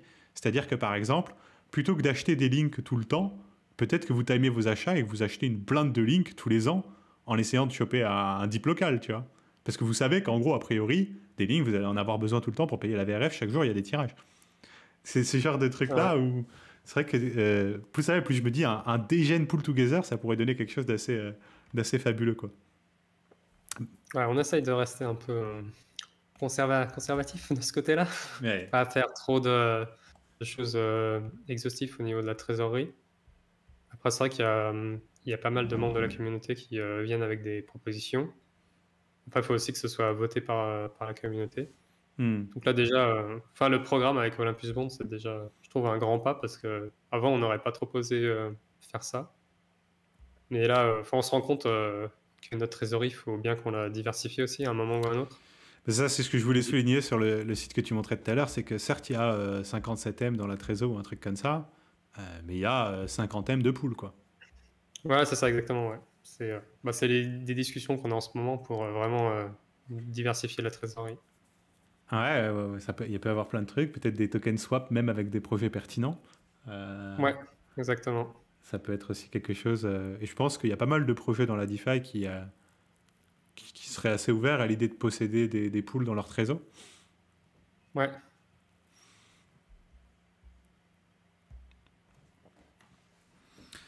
Euh, Tiens, c'est vrai que oui, on n'a pas détaillé ça sur la VRF, mais Spico, il nous demande concrètement pourquoi ça coûte aussi cher la VRF, et notamment sur Mainnet. En fait, attention, c'est pas les mêmes prix en fonction du Ouais. réseau. Et en fait, la VRF coûte pas si cher que ça en soi. Ce qui coûte, c'est que la VRF, c'est des contrats assez lourds qui vont faire des interactions. Et donc, c'est ça que vous payez. C'est les frais de transaction, le gaz, si vous voulez, concrètement. C'est ça qui va faire l'essentiel du Bah, coût. ouais, on paye le gaz, qui est, du coup, c'est assez élevé en ce moment. Et ensuite, on paye aussi 2 Link tokens pour payer le service à Chainlink. Mais je crois que derrière, je connais pas exactement entièrement comment Chainlink fonctionne au niveau des coûts. Mais je crois que les 2 Links, c'est fait en sorte peut-être pour pas pouvoir gamer un peu le système de randomness. Hmm. Ouais, pour mettre un peu un mécanisme anti-spam, une sorte de limite à ça, quoi. Ouais. Hmm. Et je crois qu'il travaille il me semble, il travaille sur une autre version un peu plus évoluée du mécanisme du mécanisme du coup de randomness. Car voilà, aussi ce qu'on fait, par exemple pour la V4, on a fait aussi un audit au niveau du protocole. Ouais. Et du coup, alors on utilise un service qui s'appelle Code Arena. Du coup, on avait du coup mis 100 000 dollars du coup en quelque sorte à gagner, mais du coup, il faut que les auditeurs du coup nous envoient via GitHub les potentiels bugs qu'elles ont trouvés. Et ensuite, du coup, un peu cette pool ou cagnotte de 100 000 dollars est ensuite partagée en fonction des différents bugs qui ont été reportés et de leur sévérité. Et du coup, à chaque fois, on a au moins un auditeur qui nous dit que c'est gameable au niveau de la randomness de Chainlink. Ouais. C'est possible de gamer le système. Et ça, on l'a à chaque fois. Donc, il y a donc bien une possibilité de gamer le système, mais ça coûterait quand même assez cher à quelqu'un de faire, de faire ce type d'opération. J'étais en train de me dire, ça m'est venu littéralement en live, mais pour les auditeurs, est-ce qu'ils pourraient pas, pour leur rémunération, vous ne pourriez pas envisager une mécanique qui, en gros, leur délègue une partie de la réserve qu'ils ont sauvée? Si tu vois ce que je veux dire. C'est-à-dire, concrètement, le gars, il arrive et dit, écoute, moi j'ai trouvé un bug critique sur ta pool à 10 M USDC. Et il t'explique comment le fixer, c'était en effet critique, en effet, il y aurait eu moyen de piller 10 M dessus, blablabla, je sais pas quoi. Et bah, en gros, tu lui dis, ok, très bien, merci pour ta contribution. Et ton bounty, c'est du coup que la réserve va te déléguer, je sais pas, 250K, 500K USDC pour les 6 prochains mois ou la prochaine année pour reconnaître ton. En gros, utilisez Pool Together pour payer même vos auditeurs. Je trouve ça assez fabuleux. Ouais, ça pourrait être une bonne idée, ouais. Et aussi, je crois qu'on a un bug bounty programme. Je sais pas quel est enfin, après, la somme reçue, c'est en fonction de la sévérité du bug. Hmm. Mais si jamais, si jamais un auditeur voit un bug qui n'a pas été vu durant l'audit, il peut le reporter et on va lui payer un bounty pour avoir reporté le bug.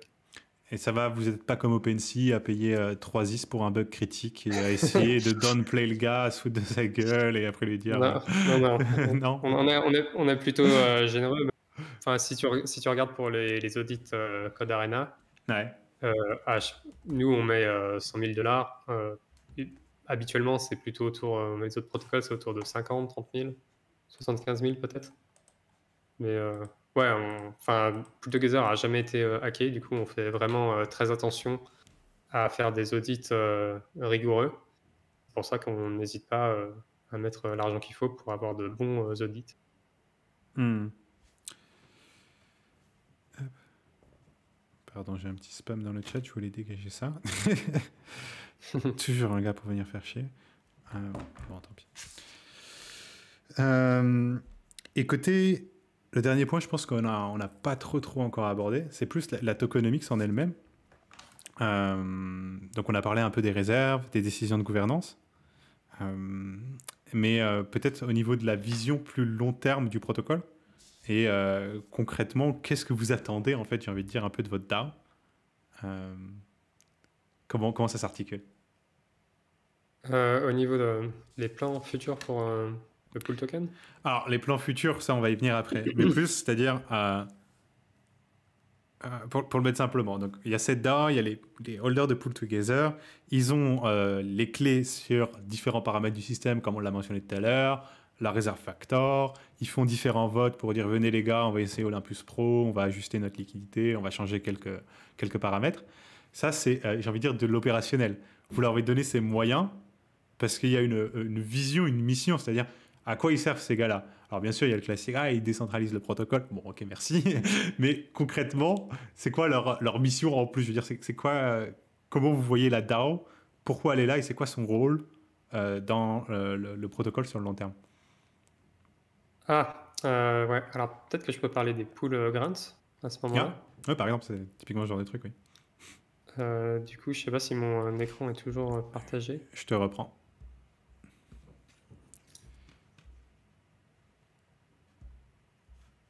C'est bon. Ok, donc oui, donc du coup, on a, après avoir lancé le token, du coup, on a mis en place ce qu'on appelle les pool grants. Et du coup, on donne un budget à des gens de la communauté qui sont d'abord élus via un vote par les personnes de la communauté. Et du coup, avec ce budget-là, leur rôle, c'est de distribuer des pool tokens ou de l'argent de la réserve de Pool Together afin de créer des projets ou même par exemple, créer des vidéos explicatives à propos de Pool Together, afin de promouvoir Pool Together et de faire un peu évoluer l'écosystème. Donc, par exemple, le site que tu as présenté tout à l'heure, Where's the Trip, c'est une personne de la communauté qui a créé ce site-là. Et ça a été du coup funded par du coup le Pool Grants. Et donc il est possible pour n'importe qui de la communauté qui a une idée du coup de remplir ce formulaire et de proposer voilà, proposer un peu n'importe quoi, mais il faut que ça rentre un peu dans ces catégories-là. Et ensuite, on a des gens du coup qui font partie de ce un peu conseil d'administration Pool Grants qui va du coup décider si c'est un bon projet qui mérite d'être du coup de recevoir des fonds du coup pour Ouais, faire pour faire l'évaluation, quoi. le projet, quoi. Et donc justement, du coup, on avait un peu un programme pilote pendant 6 mois.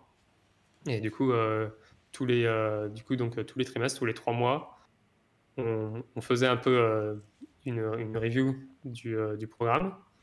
Et ensuite, on décide si on décidait ensuite sur les 3 prochains mois ce qu'on allait faire, comment est-ce qu'on pouvait améliorer tout ça. Donc la première période, c'était de 6 mois et c'était découpé en 2 trimestres. Et du coup, justement, en ce moment, sur la gouvernance, on est en train de décider qui seront nos prochains leads, en fait, pour le prochain Pour l'allocation des grants. trimestre. Top. Donc, je sais pas où c'est sur le forum, mais je crois que on en discute quelque part. Enfin, le forum est assez pas mal de parties. Open application. Donc voilà, on avait c'était ouvert aux membres afin de postuler pour les prochains postes ouverts pour prochains. Donc du coup, ce sera durant les prochains 6 mois, il me semble, ou tout du moins le prochain trimestre. Et donc il y a des gens qui ont postulé. Et maintenant, on est en train de voter pour élire ces personnes-là. Donc on a une personne qui va s'occuper de gérer du coup le Grants Committee. Et ensuite, on aura un peu son bras droit. Et ces 2 personnes-là vont ensuite choisir d'autres. Il y aura en dessous de ces rôles de lead, il y a aussi d'autres personnes qui les aident afin de choisir les projets. Il me semble qu'en tout, c'est 4 personnes. Et du coup, ensuite, on votera pour ces gens-là. Ça me donne envie de vous faire une petite proposale en collectant un peu tout. Parce que la semaine dernière, on avait un live sur la gouvernance sur Paladin, si tu connais. Et on a parlé notamment d'un rôle qui est le rôle du scribe, donc celui qui va faire les comptes rendus de gouvernance, être un peu le fluidifiant de la gouvernance, j'ai envie de dire. Et là, je ne sais pas pourquoi, mais tout ce que tu me dis, ça me donne envie de faire une proposale autour d'un grant, en collectant un peu tout ce que je parlais, c'est-à-dire un grant qui va prendre des PTA USDC pour les déléguer à quelqu'un qui est le scribe. Et ça, je pense que c'est une très bonne manière de payer votre scribe, parce que le scribe, il fait un travail continu, perpétuel presque, et donc c'est bien qu'il ait cette forme de... tu vois, qu'il ait un truc qui ressemble un peu à un salaire, mais en même temps dans la logique pull together. Ouais. Ouais. Et ça fait des... Mine de rien, c'est un rôle très important pour la gouvernance. Je ne sais pas si vous avez déjà des gars qui travaillent à ça, j'imagine un peu, à faire... en gros, donner de la visibilité sur les décisions et idéalement, par exemple, le gold standard, j'ai envie de dire, c'est qu'ils nous produisent, par exemple, une newsletter qui sort toutes les semaines, qui te dit, voilà, tel proposal, il se passe, blablabla, et ainsi de suite. Et après, peut-être un peu plus de détails, mais tu vois, ce genre de contenu, en gros, pour faire en sorte que, ok, tu n'as peut-être que 500 personnes impliquées dans ta gouvernance, mais si tu as des bons scripts, tu as peut-être 50 000 personnes qui suivent ta gouvernance. Oui, c'est ça. Bah, du coup, en ce moment, il y a quelqu'un qui s'occupe de faire une newsletter pull together. Ouais. Top. Et qui du coup est passé par ce process-là de remplir le formulaire. Et ensuite, là, du coup, en termes de transparence, on a tous les projets qui ont été du coup funded. Et également, du coup, c'est les gens qui font partie du comité, ils doivent aussi reporter combien d'heures ils ont fait, du coup. Il me semble que ça, voilà, time tracking. Et du coup, on a tous ces gens-là qui du coup, rapportent tous les mois, en fait, combien d'heures ils ont passé pour s'occuper de la gouvernance. Et du coup, au niveau, c'est assez généreux, car par heure, il me semble que c'est $100. Et par contre, je ne sais plus exactement, mais c'est capé, en fait. Tu ne peux pas faire plus d'un certain nombre d'heures, sinon... pour éviter qu'il y ait des gens qui viennent et qui du coup fassent énormément d'heures et monopolisent un peu le truc. Voilà, ouais. Et du coup, en termes de, tout est disponible en fait sur ce site-là en termes de transparence, et toutes les dépenses aussi sont listées. Ouais, c'est top. Alors il y a Joshemla qui perd pas le nord dans le chat et qui nous parle d'une idée que je pensais aussi, qui est en fait cool de source presque, j'ai envie de dire. Et donc, il y a ce service qui travaille à développer une sorte d'infrastructure pour faire des notifications sur Ethereum, donc vers un wallet qui s'appelle EPNS. Et ils ont en tête des choses comme, typiquement, quand ça a commencé, c'était, je sais pas, Baker qui va t'envoyer une notification pour te dire « Coucou, ton save va te faire liquider. Si tu continues à faire le backup code, ça, peut-être que tu voudrais recollatéraliser. » Voilà, des trucs un peu comme ça. Mais bien sûr, dans le cas de Pull Together, ça fait beaucoup de sens, puisque ça serait top d'avoir potentiellement une notification idéalement par un étape, tu vois. Peut-être que le gars, il veut savoir seulement s'il a gagné le Grand Prix, mais qu'il veut pas que tu le fasses chier s'il a gagné 10 balles, ou des choses comme ça. Donc ça permettrait d'avoir un peu de l'incrément sur comment on est prévenu par rapport à ça, sachant qu'au jour d'aujourd'hui, il n'y a pas de notification, il faut aller check ses prix manuellement. Ouais, exactement, c'est un peu un problème qu'on a en ce moment. Donc oui, je connais du coup le projet EPNS, mais il me semble que pour l'instant, c'est seulement sur testnet et qu'ils n'ont pas encore de produit sur mainnet. Je crois que ça commence à bien maturer. Hein. Ça devrait peut-être être le moment de regarder. Ça vaut pas le coup de lâcher un Grants en pool là-dessus, parce que pour le coup, ça pourrait être assez frais, je pense. Ouais, alors ils ont annoncé qu'ils étaient partenaires avec nous, mais depuis, on n'a pas trop de nouvelles en fait. Ah. Donc je sais pas trop. C'est au début quand ils ont lancé le projet, ils se sont fait on est partenaire avec. Du coup, ils ont mis plein de projets Pull Together. On a fait oui. très bien. Mais ouais, pour l'instant, on attend un peu de voir ce que ça va donner, car on n'a pas encore pu l'utiliser. Et Mais alors, oui, c'est vrai que les notifications, c'est ça, et aussi le fait d'être inclus dans des portefeuilles du coup mobiles. C'est ce sur quoi on travaille. Ouais. ouais, ça, on va y venir aussi. Mais tant qu'on est sur le côté un peu pratique, là, c'est presque moi qui te demande, mais c'est envisagé aussi le batch claim. Oui, ça arrive bientôt. Ça, c'est top. Parce qu'on vous parlait donc du fait que vous pouvez laisser vos récompenses s'accumuler jusqu'à 60 jours, mais dans la méthode actuelle, eh bien, le 59e jour, quand vous allez arriver, vous allez devoir ouvrir vos boîtes une par une pour voir si vous avez gagné ou pas. Et si vous avez gagné, vous allez devoir faire une TX par jour où vous avez gagné. Donc potentiellement 60 TX pour claim tout ça. D'où là, un batch claim qui serait, ben, vous avez 60 jours de gain en attente. Vous arriverez, ça vous dit OK, coucou, au total, tu as gagné 470 $ et clique ici pour claim une TX. Ouais, ouais. Bah, c'est en cours de développement Oh, côté top. front-end, ouais. Ça va bien nous servir aussi parce que par exemple là j'ai dû faire 3-4 TX de claim pour le wallet public. Et comme je veux offrir de la transparence dessus, je me disais aussi ça serait cool d'avoir chaque semaine un claim où je peux leur dire bon, voilà les gars, ça c'est les fruits de la semaine et c'est ce qu'on va distribuer dans le live. Donc c'est Ouais. bon à savoir. Alors tu mentionnais un truc et désolé, j'espère que je vais pas te prendre par surprise, que je l'avais pas mis dans le plan, mais qui est un des trucs qui est vraiment critique avec Pull Together pour sa croissance, c'était donc de l'avoir sur une sidechain, un L2, là où c'est peu coûteux en gas, parce que ça permet à des gens de rentrer et de commencer à jouer avec 1 $, 2 $, 5 $. Euh, L'étape d'après, qui est tout aussi importante, c'est donc maintenant qu'on a Polygon sur un L2 qui coûte pas cher, est-ce qu'on peut pas avoir par exemple, comme tu le mentionnais, des wallets mobiles qui vont faire une expérience Polygon, Pull Together potentiellement un peu travaillée, qui n'est pas juste une interaction avec le contrat un peu dégueulasse que tu vas poser là-bas, mais qui visualise vraiment toutes les données, les gains et ainsi de suite dans l'app, pour en gros permettre potentiellement, scénario idéal j'ai envie de dire, vous rencontrez quelqu'un à un endroit X ou Y, il peut en quelques minutes installer un wallet, vous avez un wallet mobile, vous lui envoyez 5 USDC, et pouf, en 3 minutes plus tard, il est en train de jouer à la loterie, le lendemain, il a tapé son premier dollar de gain. Ça serait le scénario vraiment le plus viral, j'ai envie de dire, parce qu'avec ça, ça pourra probablement se propager à une vitesse assez fabuleuse. Ouais, bah du coup, on avait Argent qui avait intégré la version 2. Hmm. Ensuite, ils n'ont pas intégré la version 3. Ah, mais ça, c'est vrai que ouais, Euh, ils sponsorisaient le gaz en plus à l'époque. ouais, à l'époque, ouais. Et Les là, gens qui suivent, il y en a eu en 2019 qui ont donc eu un wallet Argent, ils ont déposé dans Pull Together sans payer le gaz parce que c'est Argent qui a payé, et ils ont tapé l'airdrop. voilà, ouais.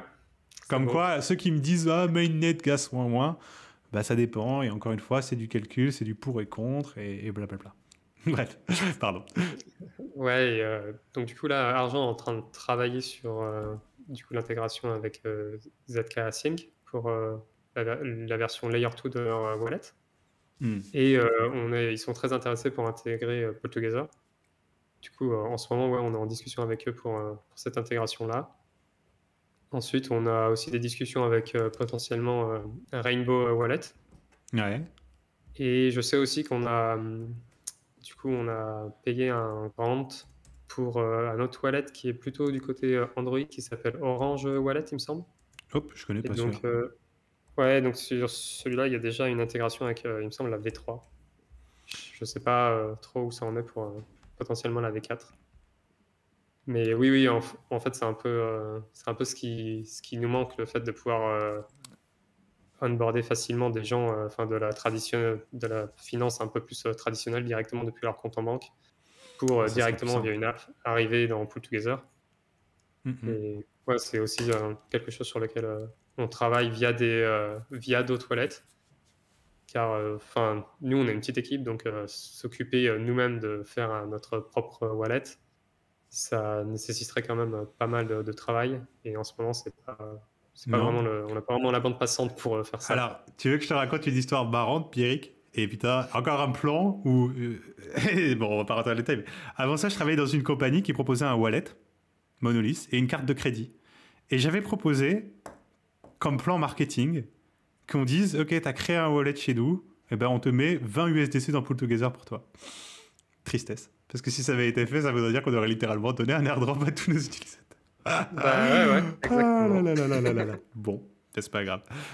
Mais ouais, tu vois, enfin, pourquoi je vous parlais de cette idée? Parce que moi, je pense que, comme tu le dis, c'est pas votre objet de faire ces apps mobiles, mais c'est surtout que moi, je pense que c'est très opportun pour un wallet qui veut se développer de proposer une belle expérience Pull Together. Que potentiellement, ça peut les aider en fait à grandir leur audience et leur utilisateurs assez rapidement. Ouais, ce serait gagnant-gagnant, quoi. Mm-mm. On a aussi, côté États-Unis, on a Dharma qui Ah oui, c'est vrai. avait aussi intégré la version précédente. Et donc potentiellement aussi, Ils ont pas intégré la ouais. V4 aussi?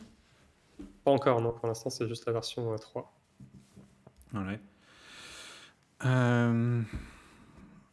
Bah écoute, je crois qu'on commence à être pas mal. Alors, je sais pas déjà si... moi, je regarde un peu mon petit plan, mais s'il y a des points, tu penses, assez essentiels sur Pull Together qu'on a un peu balayé, que tu voudrais réaborder? Euh, Pas vraiment. On peut peut-être...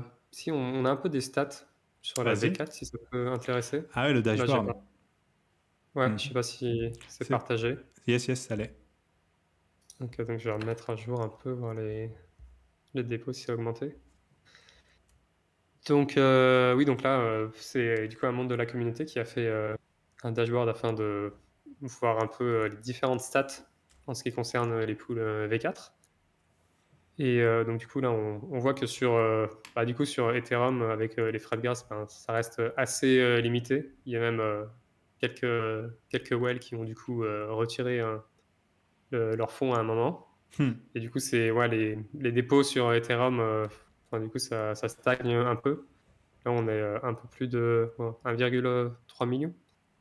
Donc, c'est pas vraiment énorme. Et par contre, sur Polygon, C'est ça ne fait explosif. que grandir Hmm. depuis le début.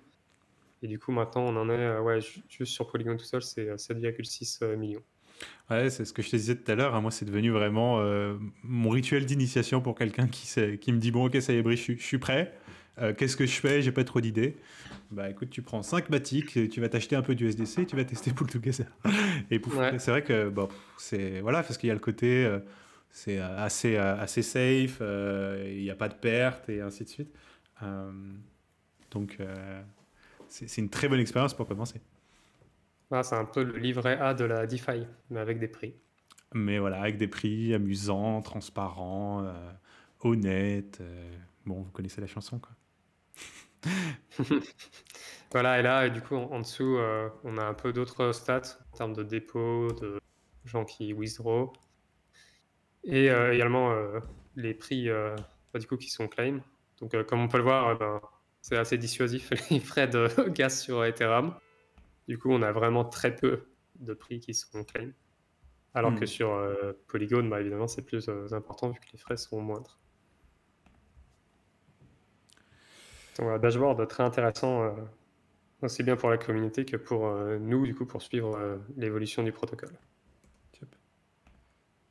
Bon, pour ceux qui me trouvaient dans le chat, c'est bon, j'ai mes Valkyries, maintenant on va pouvoir se concentrer. Désolé, mais putain, les sorties LFT, c'est le bordel. Alors, il y a le fameux tirage, et comme ça, je vais vous montrer un peu aussi concrètement quelques trucs au niveau de comment juste suivre un peu un wallet, parce qu'on m'a posé une question par rapport à ça. Donc, hop, on va revenir sur mon écran. Si tu as le... Ah, c'est Dune Analytics. Il a une belle URL, le dashboard, que je la mette dans le chat ou... Ouais, moi je peux te l'envoyer. Ah ouais, vas-y, comme ça je vais la mettre pour les curieux. Hop, je te remets en plein écran.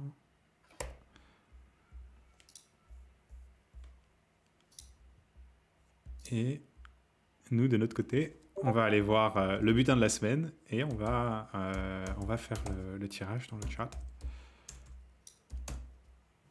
Alors, tu me l'as envoyé du coup? Ouais, c'est bon, super, merci. Ouais.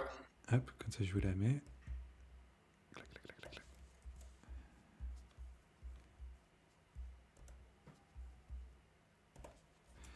Alors, donc voilà pour le Dune Analytics. Maintenant, je vais ouvrir le giveaway.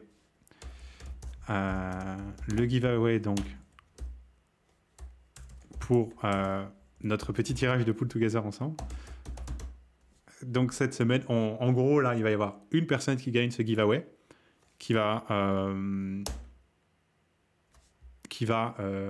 gagner ce qui correspond à la moitié du butin de la semaine de notre Pool Together ensemble, qui a été lancé il y a 6 jours. Donc cette première semaine, elle est un peu... il faut mettre péter ensemble, les gars. Non? Ah non, juste péter. Ah oui, d'accord, il m'a pas pris le deuxième mot. Bon, donc juste péter. Péter en majuscule. Donc voilà, je vous laisse le temps de vous inscrire dans le tirage. Et pendant ce temps-là, je vous montre juste à l'écran, concrètement, comment ça se passe. Ah oui, c'est vrai. Comment ça se passe parce que, en gros, j'ai mentionné sur Twitter que tout ça se passait sur mon wallet public. Et moi, je me suis dit que ça suffisait pour que la plupart des gens puissent retrouver concrètement qu'est-ce que je voulais dire par ça. Donc, je vous le montre au cas où. Donc là, on est sur Etherscan. Moi, mon wallet public, c'est tokenbreeze.is. Donc, il suffit de mettre cette adresse et vous me retrouvez sur Etherscan. Vous pouvez voir ce que j'ai dans mon wallet. Et notamment, par exemple, voilà, vous allez voir l'airdrop de NS qui est arrivé il n'y a pas longtemps. Ah, j'ai fait beaucoup de rapis. OK. Pourquoi on le fait sur Etherscan là? C'est parce qu'en fait, je pars de l'ENS et il n'y a que Etherscan pour l'instant qui résout l'ENS, pas Polygon Scan. Mais bon, maintenant, on va voir qu'est-ce que j'ai fait avec la loterie Pool Together sur Polygon. Donc, c'est sur Polygon qu'on va aller voir. Donc, j'ai pris mon adresse qui correspond à mon ENS et maintenant, je vais sur Polygon Scan, qui est la même chose qu'Etherscan, mais version Polygon, quoi. Et donc, si vous allez voir un peu mes transactions, que ce soit, bon, pour les prendre dans les transactions directement, vous pouvez voir les fameux 3 claims que j'ai fait juste avant le live, là, et qui correspondent à mes tirages de loterie. Là, vous voyez, il y a un premier claim pour 10 PTA USDC, un deuxième pour 20, et un troisième pour 20. Ce qui nous fait donc des gains totaux pour la semaine de $50. Et donc, un petit tirage, désolé, j'espérais plus, mais ça va augmenter avec le temps, pour le gagnant de $25. Et voilà, et bon, j'espère que ce petit côté on-chain vous aura appris des trucs. N'hésitez pas à aller voir ce qui se passe sur les ENS des gens que vous connaissez, que vous suivez, ou des... voilà, stalker un peu, quoi. C'est généralement bienvenu en crypto. Alors, je vais fermer maintenant. On a quoi, 52 participants. Pouf. Et je vais tirer. Hop.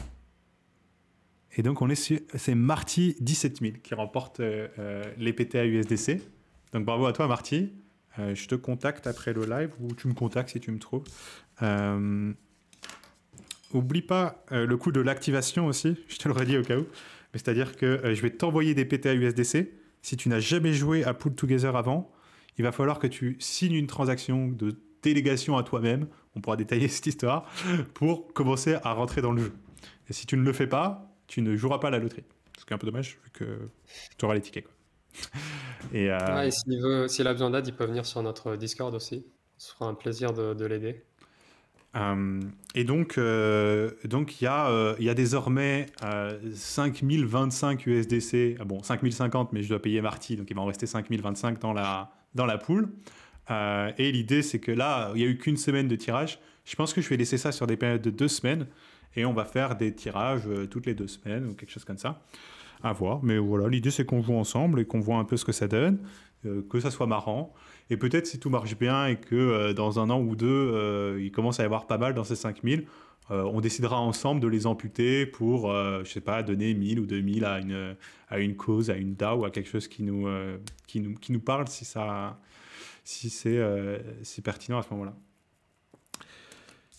Ben voilà, GG Marty. Bravo. Premier gagnant de ce Pool Together. Et du coup, Pierrick, je sais pas, peut-être pour commencer à conclure tranquillement, tu peux nous parler un peu. Moi, j'aime bien à la fin finir sur du bon gros alpha des familles, s'il y en a, bien sûr. Qu'est-ce qui est dans les tuyaux? Sachant qu'on a déjà donné quelques trucs, là, on est allé voir le forum de gouvernance, on voit ce qui se trame. On est déjà plus informé que 95% des gens, soyez-en conscients. Par exemple, juste pour vous donner une idée, mais forum de gouvernance, vous aurez pu voir il y a 2-3 semaines, tout le plan avec Olympus, l'idée de rediriger les tokens LP, les rewards pour les LP, et à partir de là, faire des hypothèses sur ce que ça allait faire sur le prix du pool. C'est ça que je dis quand je vous dis qu'il y a de l'alpha dans les forums de gouvernance. Du coup. C'était ça. En termes, quel alpha leak je peux donner? Pas énormément en fait, parce que surtout pour nous, le but dans les semaines et mois à venir, c'est de développer ce réseau de pools, Donc Ouais. là, on est en train de travailler sur les contrats afin de faire en sorte que ce soit plus facile pour d'autres pools de joindre ce réseau-là. Et aussi de calculer combien est-ce qu'elles auront contribué à l'intérêt du prix. Donc c'est ce sur quoi on travaille et on veut également rendre ça plus accessible afin que n'importe qui ou presque puisse facilement déployer une pool. Donc pour cela, on est en train de travailler sur une API afin que ces pools-là puissent récupérer facilement les informations dont elles ont besoin pour tourner. Et ouais, et après, déployer ça sur aussi d'autres chaînes On en dit et parlé tout à l'heure. Ouais. également plus d'intégration avec d'autres wallets. Donc tu nous mentionnais Celo, ça semble en bon chemin. Celo est un bon chemin, ouais. Avalanche peut-être? C'est assez demandé, Avalanche, donc ouais, potentiellement. D'accord. Je dis pas qu'on sera sur Avalanche, mais peut-être c'est vrai que c'est assez demandé par notre communauté. Donc si en plus après Avalanche fournit une incentive avec des tokens AVAX, Ça peut c'est motiver les sûr troupes. que voilà, ça peut nous motiver à déployer ici. Ouais. Et côté roll-up, par exemple, Optimism, vous avez regardé, pas encore? Oui, on commence à regarder et étant donné que Argent est en train de travailler sur une intégration avec 7K, je Ouais, pense qu'on irait d'abord ici, ouais, en termes de plutôt, roll-up. Ouais. ouais, plutôt côté Z. Non, ça fait du sens. Ok. Bon, c'est pas mal. Déjà, ça vous donne de quoi voir venir un peu. Et puis, surtout, suivez la gouvernance. Hein. Moi, plus ça va et plus je vous dis, plus je suis convaincu que c'est là que tout l'alpha se trouve. Hein. Enfin, en tout cas, une grande partie. Il y a beaucoup de choses à inférer. Ah oui, et impliquez-vous aussi si vous avez envie. Venez afin d'échanger avec d'autres personnes de la communauté pour faire évoluer le protocole. Ah, et allez, tiens, pour faire péter des têtes de composabilité, là, je crois que Joshemla nous a donné une petite projection sympa. Donc, on vous parlait tout à l'heure de Sablier, que l'équipe Pull Together utilise notamment pour ses paiements. Ça permet de streamer des paiements, donc de les payer en continu. Plutôt que vous ayez vos 1000 balles tous les mois, vous avez 1000 balles distribuées progressivement sur le mois. Ok. Et Joshemla construit un peu là-dessus et il nous parle de Ricochet, qui est un service qui va utiliser ça mais pour faire ce qu'on appelle du DCA, du Dollar Cost Average, donc c'est-à-dire de l'achat très fréquent sur un token donné. Typiquement, je veux du Bitcoin, mais j'ai peur, ça monte, ça descend, je sais pas quoi faire. Stratégie DCA un peu bourrine, mais qui a priori correspond à une bonne entrée, c'est de dire, tranquille, je vais en acheter 500 balles tous les mois, qu'importe, tel jour du mois, on n'en a rien à foutre du prix. Et en fait, si vous faites ça sur 2, 3, 4, 5, 6 ans, vous avez lissé votre prix d'entrée sur à peu près le prix moyen sur la période donnée. Bref, là, Joshemla nous parle de ça, mais où en gros, ça serait en gros un stream vers le PT USDC pour, par exemple, prendre ses profits sur un token et immédiatement les mettre en saving. Ouais, En ça tout pourrait être pas en mal. Ça, c'est assez fun, ouais. Et apparemment, il est motivé, il va vous mettre un petit grunt, donc vas-y, je filme. Cool. On suivra ça de près. Ça serait stylé. Un projet né dans un live avec Pierrick en marathon. T'inquiète que c'est un bon augure, je pense. Et super. Peut-être, oui, oui, t'as mentionné le Discord. T'as un petit lien ou attends, je crois que je peux en mettre un sinon. Parce que c'est vrai que j'ai pas. Oui. Faut que je prenne l'habitude de faire ça. J'en parle, mais j'oublie de mettre le lien à chaque fois. On a changé récemment parce que notre Discord se faisait spammer. Du coup, attends, c'est bon, je l'ai retrouvé dans mon horreur qu'est mon Discord. Je vais vous mettre un petit lien. Si j'arrive à trouver le. Je t'envoie celui-là, c'est le nouveau. Je sais pas si tu as le même. Alors attends, vas-y, je vais prendre directement le tien. Ce sera plus prudent. Clac. Et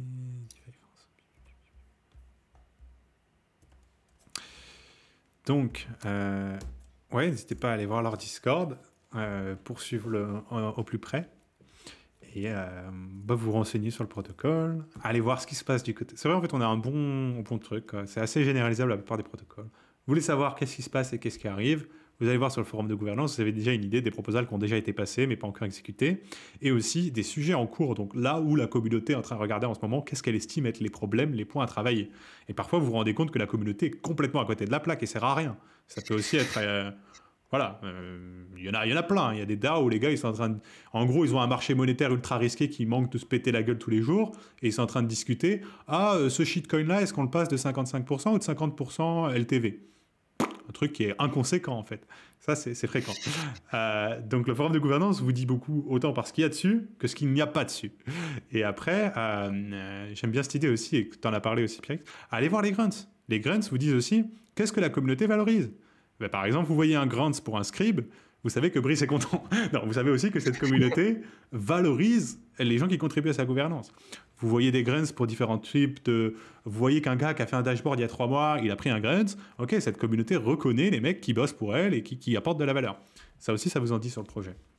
Et bien sûr, le niveau le plus profond, disons le Discord, où là, vous allez avoir le shitpost, vous allez avoir le price talk, vous allez avoir toutes les discussions au jour le jour, et les personnes impliquées dans le projet qui sont là et qui sont plus ou moins disponibles en fonction des projets et des personnes. Et donc, c'est vraiment là aussi où, pour se faire un sentiment sur le projet et la communauté, c'est probablement le plus pertinent. Ouais, d'ailleurs, en parlant de ça, on ne parle pas du prix du token pool sur le Discord. On veut éviter ce type de discussion et que ce soit surtout centré sur la Dommage. gouvernance, le protocole et Il n'y a pas un faire petit évoluer. tien de prix? Parce que tu vois, moi aussi, avant, j'étais très puriste comme ça. Quand j'ai commencé mes lives il y a 3 ans, j'étais non, on parlera pas de prix. Maintenant, en fait, j'ai réalisé, on parle pas de prix dans mes lives parce qu'on s'en fout. Enfin, on n'est pas là pour vous dire, regardez, TA, go up, go down. Ben, ça, c'est bon. Mais le prix est quand même un facteur qu'on va regarder par moment. Tu vois? Ouais. Parce que, je sais pas, par exemple, quand on parlait de CVX à 3 dollars et que les gens ils étaient maintenant ils le voient à 30, ben on mentionne le fait qu'il est à 30. Et on mentionne le fait aussi que l'analyse c'était la même quand il était à 3 et elle était là, tu vois. Ça permet de valider des tests, par exemple. Mais au niveau des gouvernances aussi, ça peut être important. Je trouve ça dommage de l'exclure de votre Discord totalement.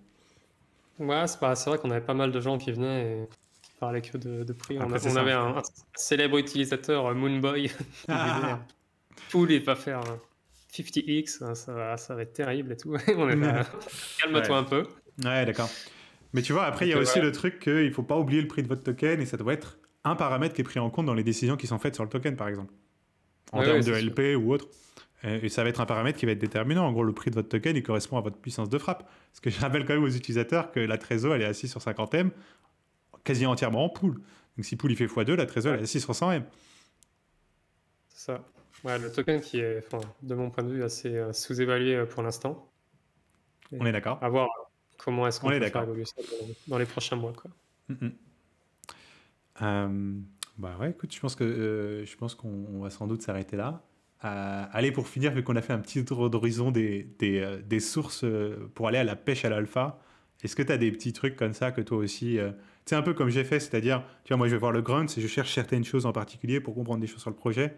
Tu as des petits trucs un peu comme ça, des réflexes que tu mets en place? Pour aller chercher des alphas sur d'autres projets? Ouais, pour te faire une opinion. Parce que c'est en fait, en soi, pour être transparent avec toi, c'est littéralement la question la plus récurrente de tous les temps, la plus demandée. Mais voilà. Donc, si tu as des trucs à donner là-dessus, tu intéresseras beaucoup de monde. Ouais. Moi, j'ai pas forcément trop le temps avec Pool Together maintenant d'aller chercher de l'alpha sur d'autres projets. Donc, mais même peut-être pour un token qui vient vous voir pour faire une pool avec vous, j'imagine que tu vas te faire un sentiment, une idée de ce truc-là, quoi. Oui, c'est sûr. D'abord, par exemple, on avait Uma qui était venu nous voir pour leur programme de bonds, il me semble. Ou non, de KPI Options, ouais, c'est voilà. Ça. Et du coup, finalement, on n'est pas. Je crois qu'on n'est pas allé. On n'a pas décidé de prendre ce programme-là. Je sais plus exactement pourquoi, mais en tout cas, ça a été discuté dans la gouvernance. Mais oui, du coup, d'habitude, c'est les projets qui viennent plutôt nous pitcher. Et ensuite, on analyse un peu le projet et on voit ce que ça peut aussi nous apporter à nous au protocole avant que ce que ça peut apporter au protocole qui vient nous contacter, parce que des fois, le deal va pas forcément dans les deux sens. Ça va c'est plutôt avantageux pour une partie que l'autre. Et donc là, par exemple, avec Home, je pense qu'on a trouvé une bonne balance en termes en termes d'arrangement, quoi. Hmm. Mais Il n'y a sinon, pas un bah, peu non, de collab, échange de trésors avec Home aussi? J'avais vu cette histoire que... Je sais plus si c'est en discussion ou si c'est passé, mais qu'en gros, c'était quoi le délire? C'est que eux, avec leur mécanisme de borne pro, ils prennent un petit frais de 3%, il me semble. Et donc, ils ouais, accumulent du pool. Et il y avait un gars qui avait proposé qu'il y ait un peu l'équivalent qui soit fait, qu'en gros, vous augmentiez le paramètre de réserve sur la pool Home, je crois, à 3% pour qu'en gros, Pool Together accumule du Home pendant que Home accumule du pool. Et comme ça, en plus, ils travaillent ensemble, ça fait des belles synergies, quoi. exactement, voilà, ouais. Je sais pas si c'est en place ou si c'est juste en discussion pour l'instant, mais oui, ça a été, euh, ça a été discuté, ouais. Ouais, j'aime bien quand ça fait des partages comme ça. Ouais, Ok. ouais, bah, comme tu le dis, il y a plein de synergies possibles avec différents protocoles. Après, il faut que ça fasse bah, du coup du sens pour les deux protocoles, quoi. C'est ça. Mais après, oui, c'est un protocole assez flexible. En soi, il y a assez peu de protocoles où ça ferait pas de sens de faire un truc avec Pool Together, quoi. Ouais, C'est-à-dire c'est que vrai. déjà, pour vous donner une idée, tout protocole qui propose un staking single asset sur son token, il pourrait en soi proposer une variante de ça en mode un peu loterie. Et ça intéressera des Exactement. gens parce que les gens sont des joueurs. Ah, on va pas vous faire la chanson, vous êtes en DeFi, vous connaissez un peu quoi. Donc, ouais, non, franchement, bullish là-dessus. Puis moi, surtout, ce qui me motive dans le projet, bah, c'est cette dimension-là, voilà, de proposer un produit vraiment fun pour permettre aux gens d'épargner à des taux qui correspondent à environ 165 fois le taux du livret A à l'heure d'aujourd'hui. Donc Oui, voilà, ça c'est dit. Et en plus de ça, bah, un premier pas dans la crypto en stable, mais après ils sont sur Polygon et en gros ils ont un monde de possibles une fois qu'ils ont tapé leur jackpot de 2500 balles pour aller découvrir la DeFi. Et puis c'est assez fabuleux si tu découvres la DeFi en plus sur de l'argent que tu as gagné à la loterie, quoi.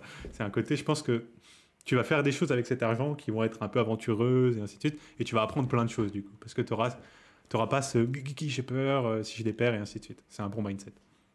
ouais, vraiment le but, ben, c'est surtout avec le nouveau mécanisme de la version 4, c'est d'inciter les gens à épargner pour ensuite, ben, c'est un cercle un peu vertueux, c'est-à-dire que les gens vont déposer, ça va faire grandir le nombre de dépôts, du coup ça va faire grandir les intérêts, du coup ça va faire grandir le prix qui sera distribué. Et plus le prix est gros, plus il y aura de gens qui vont venir rejoindre la pool. Donc c'est vraiment notre but, c'est avant tout de faire en sorte que les gens continuent d'épargner enfin, continuellement de façon assez récurrente, qui en soi bon, peut-être essaye d'éviter les loteries un peu plus classiques où tu as besoin de payer afin d'avoir des chances de gagner et au final tes chances restent quand même très faibles.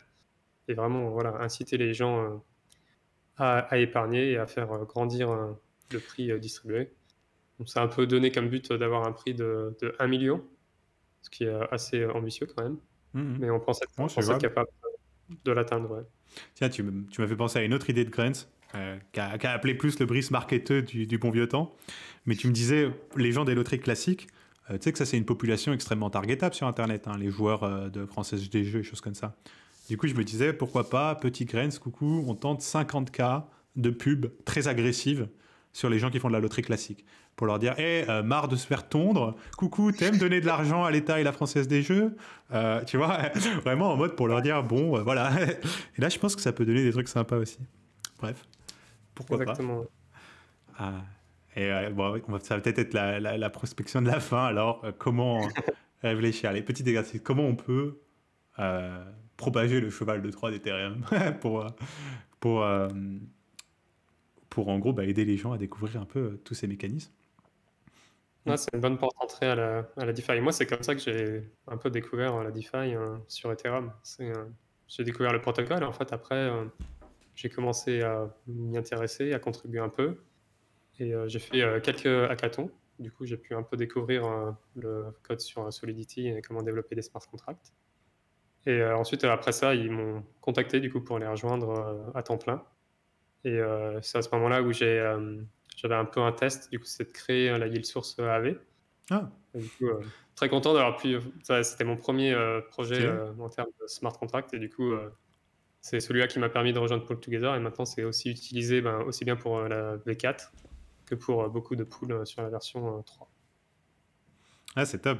Ta première contribution, c'était déjà un bloc assez critique. Simple, disons, parce que ça, c'est pas non plus un contrat Ouais, énorme, mais c'est ça, ouais. critique. Et critique, voilà.